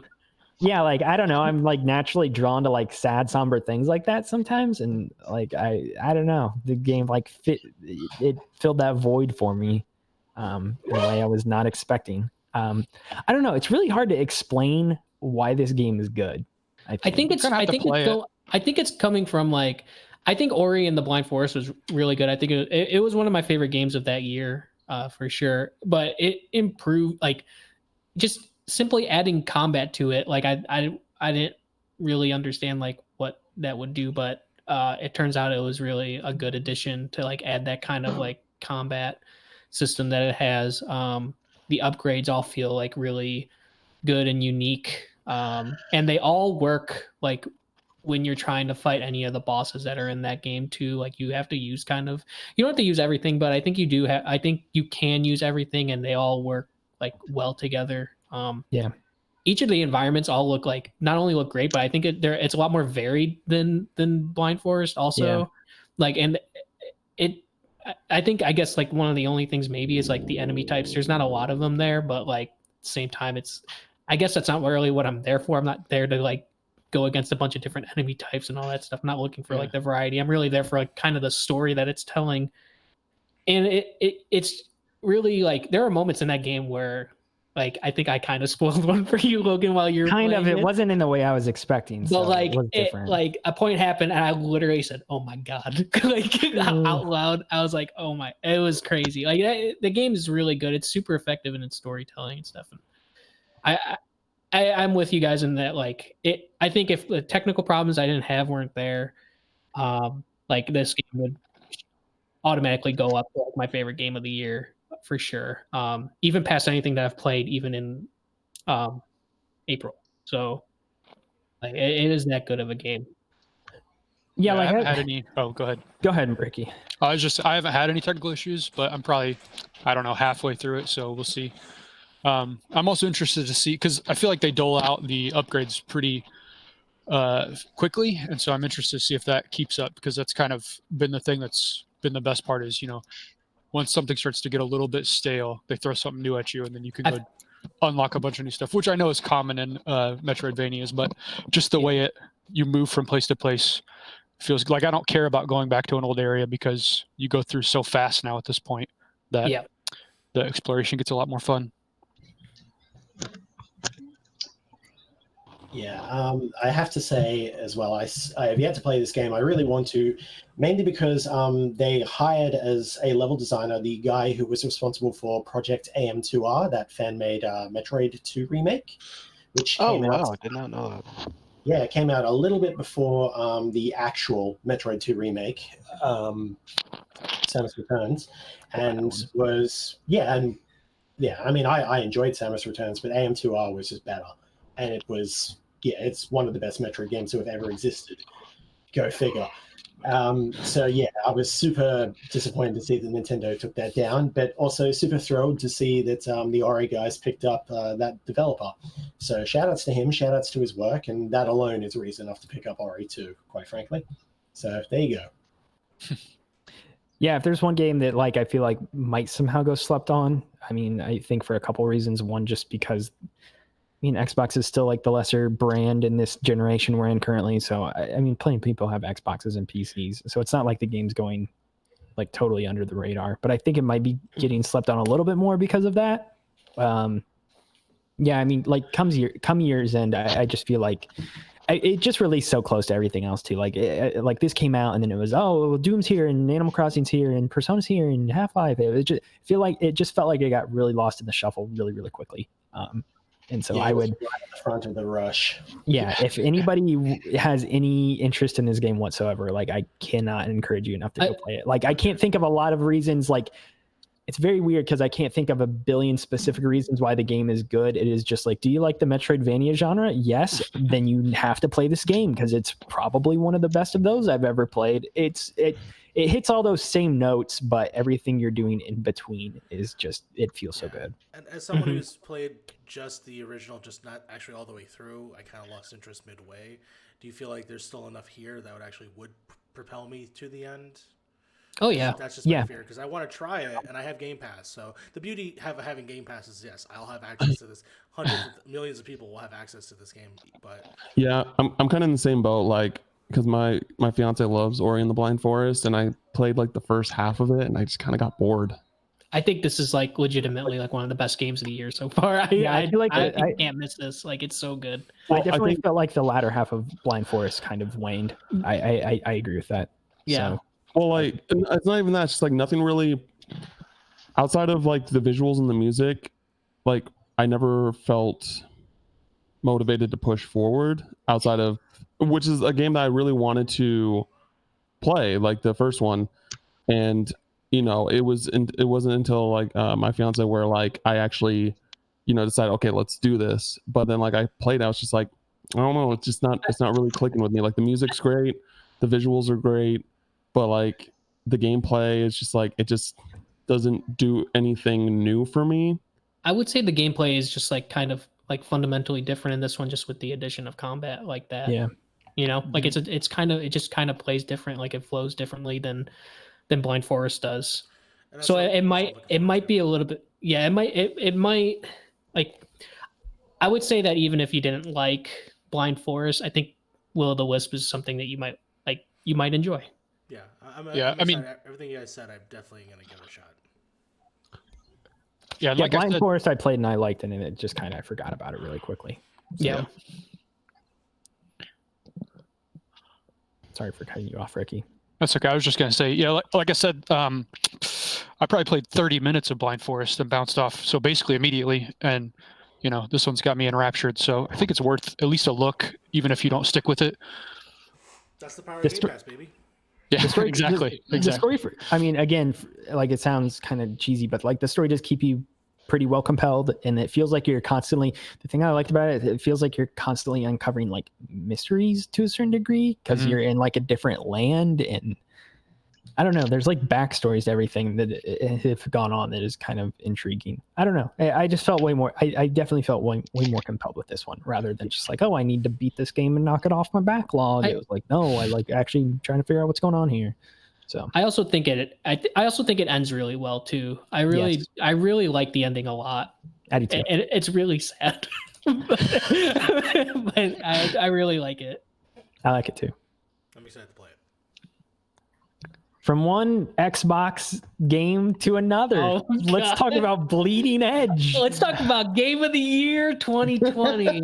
We probably don't need to touch on this one too much because I know everybody's trying to get to Persona. But yeah, I'm gonna do this real quick. Bleeding Edge is really, it's okay. I think a lot of people are giving it a lot of shit. I think it plays fine. I think it could be fun. It's in a space though with like trying to compete with like hyper competitive games like Overwatch and all that stuff, and it's just like Lawbreakers again. I feel like it's just not going to get that. Except Lawbreakers, I heard, was really good. And Bleeding Edge is pretty good. Yeah. And Bleeding Edge is very okay. It's a novel idea. I don't think it has any longevity. Yeah, it's fine. Somebody said I was afraid to give it a lower score. I think the score I gave was fine. So we're bullying you. Yeah. Gave it a what, a 7.5? I think I gave it a 7.5. Yeah. Yeah, like nothing you wrote about it or talked to me about it. Like, yeah, it's fun. It was just like I was enjoying my time. I'm sorry. I played with a friend too for a little bit of it, and I had a fun time. But yeah, it's just nothing that will like shock the world or anything like that. It's just very okay. Yeah, people take these flash in the pan games like Lawbreakers or Bleeding Edge that kind of come out and flop as, oh, that's indicative of the game being terrible. It's like, no, it's indicative of them making a product that probably shouldn't have been, I don't know. I don't want to say should be greenlit because something like Lawbreakers was being developed like long it's in a crowded Overwatch space. was. Yeah, it's just a crowded space. It relies on the demands of a very fickle player base to live or die. When most of those players are already have their wagon hitched to something that is in the ether as it is, which is shocking when something like Valorant or Valorant or whatever the heck actually comes out and seems to grab a market share pretty much right off the bat. But brand name recognition does it. It's got definitely The game helps. has League of Legends lore though in it, doesn't it? No. No, No, I don't think so. No. Isn't Echo that one character? Yeah, pretty much. it's similar to a place in the League of Legends world, but it's not connected. Like Legends of Runeterra is obviously that's Yeah, all their other games, or well, not all of them. The whole deal was they were all going to be connected to League of Legends in some way, but I guess no. There's a lot of I'd say like 80% of their games that are in development are connected to League right now. But then they've got Valorant and this. Yeah, they've got Valorant and Hytale now, which are like totally different things. So that's Bleeding Edge. All right, let's talk about Persona 5 Royale, a game that is a remake and adds new things to a game that was already your game of the year. So kind of high expectations. Let's hear from you about this one because you reviewed this. I don't feel like you've talked in a minute. Persona 5 Royale. I keep saying Royale. It's actually Royal. And I got so used to saying Royale. I know. Persona 5 Royal. Comments loved you, Logan. They loved you. How are you feeling about Royale with cheese? 100%. Oh well, I gave it a 9 out of 10, so it shows that I did think of the game pretty highly. I think throughout my review I pointed out that it just has tons and tons of quality of life changes. It has like these brand new scenes between characters. It has a lot of voice lines. Of course, the main draw is that you have 2 brand new characters, Kasumi and Maruki. And then, of course, that last third semester, which adds basically like a whole new dungeon and everything to the game. And I felt like overall, like it's a pretty great upgrade from the original. In general, I feel like it just improves on Persona 5 in almost in every way. My only problem with it is that it doesn't address to me the main issue with 5, which is that dense sort of pacing before you hit like the fifth dungeon. Like it's extremely dense. It's like just a lot. It takes you a lot of time to get through that part, and it doesn't do anything to alleviate that. But everything else it addresses quite well. So I think this is a game that I think would deserve to be a contender for Game of the Year. I don't know if it deserves to win, but I think it should be something at least strongly discussed, if that makes sense. Yeah, very much so.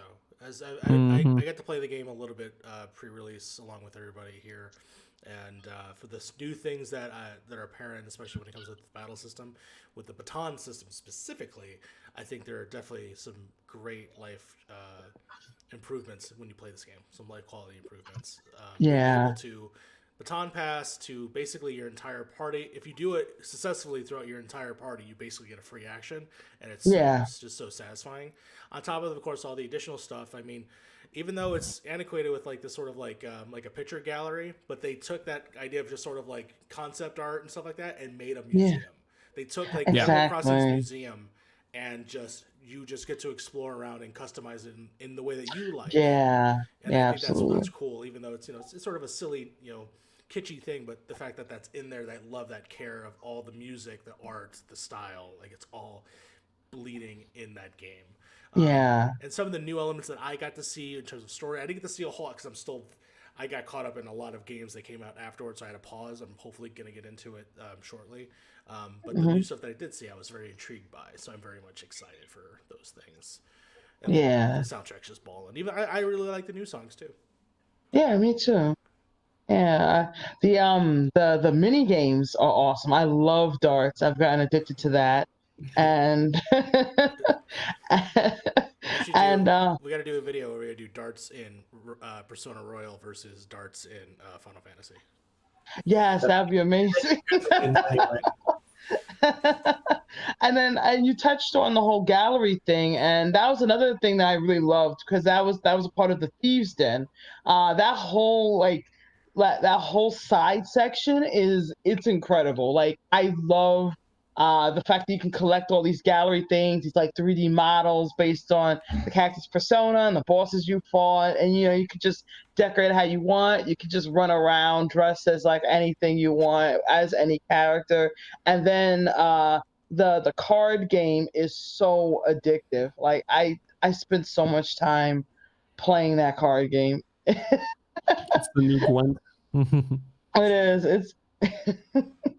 It's yeah. So that was also was interesting. Is they actually made that plot relevant somehow. I don't know how they did that, but they did. So.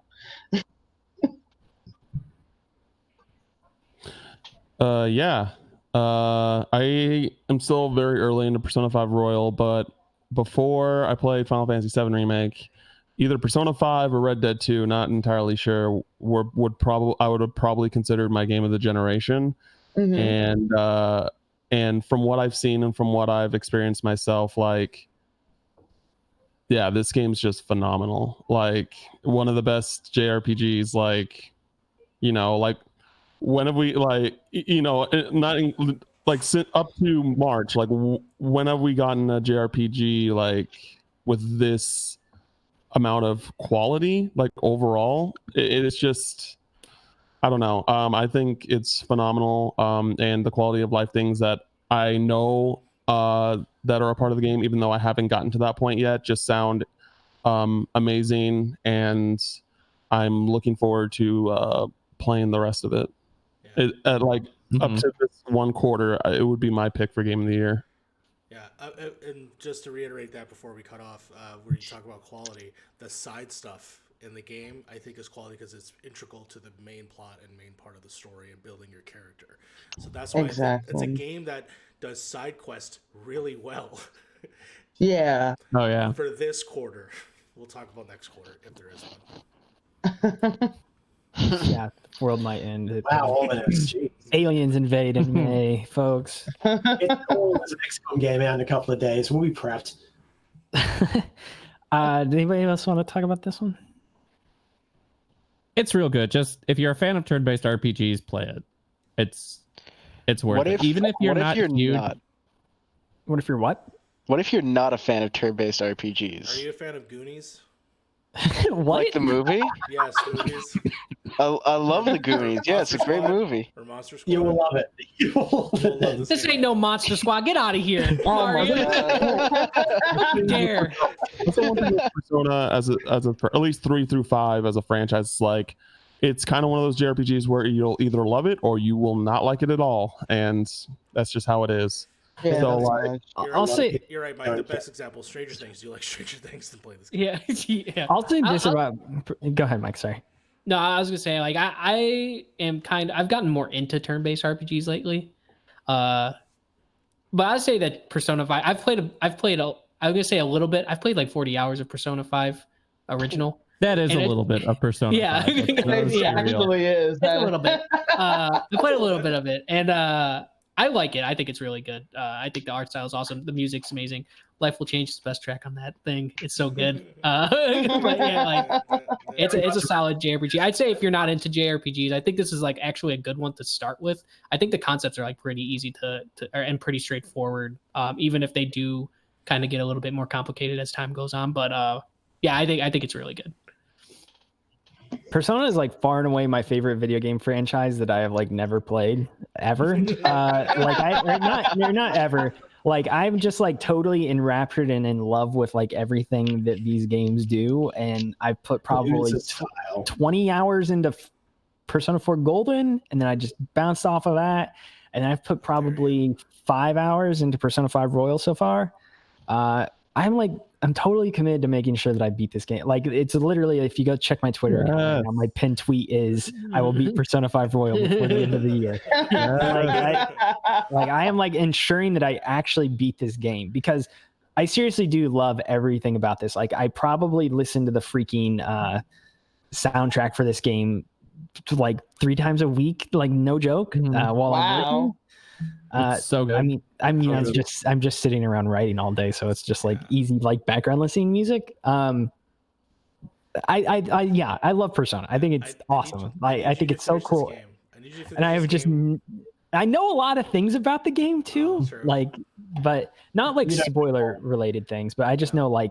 Oh man, you're in for a treat. I just need Logan to finish this game so he can be my sleeper cell because I can't let Judgment happen again. No, Judgment. Yakuza 7, It's baby. happening. It's gonna come out. Yeah. That game of the year. It's a turn-based RPG. It's a turn-based RPG. It's a turn-based RPG. It's funny that Yakuza 7 is a turn-based RPG and Final Fantasy 7's not. Oh my god. We're living in a parallel. We're living in the upside down. Yeah. We've all no, can't say that. That's a spoiler. Never mind. Go ahead. Yeah, Otto, if you're in, I'll say this: I don't play a whole lot of JRPGs ever, but this is the one like the bits and pieces of the games, these games that I have played, has like totally won me over so hard to where it's like I need to stop playing League of Legends so I can beat one of these games. Someone please unplug his mouse. I would say like even though I said that it's kind of one of those JRPGs. Persona as a series with the whole like daytime stuff, doing random stuff in town and then doing the dungeon crawling as well. Even though it's like, I think it's a you'll love it or you hate it thing, it's 100% like worth taking the jump and just diving in and taking the risk because it like deserves at least that, like at least your time to try out and see if you like it. For sure. I mean, I think the franchise's rise over the past few years is indicative of how many people have given it a shot and have come away loving it too. From the completely. And I will say that like, and I hate this as an excuse when it comes to video games, but you just got to give it time to get the ball rolling because it takes like a few hours before you actually get to do what you want on a day-to-day basis. So just keep that in mind. Even though I hate when people tell me that, you got to just play this many hours. With Persona, you have to, unfortunately. You legitimately have to pay like 10 hours of Persona 5 in order to... But it goes by fast. Like that 10 hours goes by fast. It is really good. It's not like, other games where it's like, you got to play for 40 hours before it gets good. And during that time, you hate your life. It's like, no. It's still good. You play 10 hours of good game to get to the rest of great game, basically. Wait, Otto, you keep reviewing anime games for us. So like, I feel like you're predisposed to actually like this. So I thought that's because I was the new guy. That's true. You gotta play. You gotta play 3 anime games before you actually get into any good ones. Joke's on you. The second one was halfway decent. I'll let Ian hear you say that. How you cut your teeth on game reviews at DualShockers? Yeah, pick up anime games. Play. I'll give you the next Senran Kagura game to review. Yeah. Oh no! Heck yeah! Shit. This is all my weeb friends are gonna get real jealous of me and start begging for screenshots. You're just opening a can of worms for me, and I don't want this. Shit. This ended me. We didn't talk about One Punch Man. We didn't. We did delete it off the list. Yeah.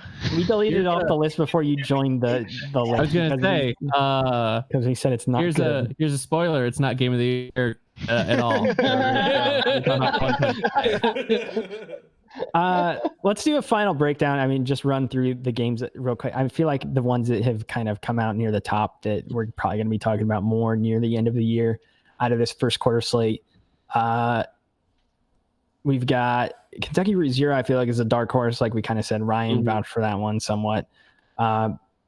Dreams is an odd one. I don't think any of us vouch for that. It's more just a fascinating project. Animal Crossing, though, Doom, Half-Life, Ori, Persona, and then if any of us get around to playing Neo 2 and feel strongly about that one. Yeah, I'll put Neo 2 on the Yeah, list. I think that's a solid list of contenders. Once Scott beats it and tells me there's no spiders, then I will. I looked up. There's spiders. Fuck, really? Yeah, I just said Neo 2 spiders, and it's like spider monster. Like, No, don't mind. Take Neo 2 off the list. I don't give a fuck about that game anymore. There's a spider in Ori too. But what if I know, you, but it's like Celia told me it's like a small boss fight, and yeah, I know you can close your eyes for 10 minutes and then it'll be over. Yeah, or I can just have Celia beat it for me. Celia, that's what I mean. She'll beat it for you and then you're done. Yeah. Anyway, those are the ones that are coming out near the top of our list. I mean, I feel like it's all the obvious ones, but I mean, a lot of times the obvious picks are obvious. This is just for like game of the year specifically, right? Not Yeah, for, like, I mean, other categories and whatever. Yeah, so this is just us talking. This is basically just an outlet for us to have discussions about these games. Okay. That way we don't have to do what we just did. This took up 3 hours on its own, and if we were just doing this all into December, that's just way too much for one point in the back half of the year. So this is just giving us an opportunity to talk about it a little more ad nauseum when we normally wouldn't be able to. So that's it for the first quarter of Game of the Year 2020. Again, we will be back a couple months from now, once June wraps up. Hopefully we will have some big games that actually play in the coming months. It seems like everything's getting moved around and delayed between The Last of Us. We've still got Maneater. That's the one game I've got circled on my calendar. No, we got SpongeBob, dude. I played it at PAX East. It is really fun.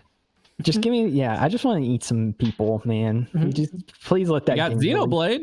We do have Oh, yeah. Xenoblade. That'll probably hit dude, too. I'm fucking hyped. Xenoblade will probably hit. Ghost of Tsushima is the one that I just feel like we're all watching right now to budge. Cannot wait for that. I That can't one wait for and it Battlefront either. Bikini Bottom. I Guilty too pleasure. can't wait for Assassin's Creed God of War edition or whatever, Japan edition. I've been very excited for Ghost of Tsushima for a hot minute. I just want Session to come out for Xbox sometime in the next couple months, to be honest. I mean, Logan, your number one game that you're waiting for is Halo. Yeah, it's Halo for sure. Yeah. I think Ghost of Tsushima is probably second, though. Maybe at least out of like this year's release. If we're talking like everything, it would be Halo and then Elden Ring. But Elden Ring. Is that Oh, happening wait. this year? That's from FromSoft, No, right? That's the I one don't- that's never happened. No way, that's hell. I'm looking I don't forward think to that's happening this year. Lost Soul Aside, which probably won't come out this year now with the coronavirus and that team being Yang based out Bing of China. Listen, if Huh? I don't get Last of With Us, then Yang you can't Bing? get anything else. Yeah, Yang Bing, dude. I know. that. Yeah, I'm really looking forward. That's my most anticipated game now. And then She Dreams Elsewhere. Those are my top two. I'm looking forward to. I feel I like want the Elden world- Ring's going to be a Dark Souls 2 situation where it's not going to come out until next year and it's just going to release on last gen hardware, even though new gen hardware is out, and it's going to be a real bummer, but that game's going to be amazing regardless, unlike Dark Souls 2. So, I was about to say, like, Dark Souls 2 isn't good though. yeah. It was okay. Unless you're like one of those diehards for Dark Souls 2. I played Bloodborne 3, 1, and then 2. And Oh then, man. In that order, you went from best to worst. Oh my god. I don't know, man. I play those games and I know that's best to worst. Nah, dude, I think 1's better than 3. Oh, okay. One is better than 3. 100%. Three's more accessible, but 1 is like. Where does Sekiro fit in there? Oh yeah, shoot. I don't know, man. That one's real good. Anyway, all right, we gotta get. Like I said, we'll be back. We'll be back come June. We'll obviously be talking about Resident Evil 3 and Final Fantasy and everything else that has come out here in April. And then we've got other things. Again, at this point, it's whatever comes out. So hopefully we have some other things lined up. But hopefully you all enjoyed this. Hopefully this is something I think fun that we've been looking forward to doing here on the staff. And hopefully this is something you've enjoyed listening to us do as well. So if you like what you listen to, be sure to subscribe to us here on the DualShockers YouTube channel where this is probably being uploaded to. Be sure to also follow us on the website at DualShockers.com. And then we've got all kinds of stuff going up on the website all the time: reviews, previews, interviews, news articles, all that good stuff. If you're watching this channel, there's a good chance you already know how to follow most of our stuff. So be sure to stay tuned in the coming days and weeks. We'll have all kinds of stuff coming out here for you in the near future. So until our next Game of the Year conversation, stay safe out there. We'll talk to you soon. Bye. Bye. All right, I'm doing outro for the video right now. It's playing. All right, roll, man. And we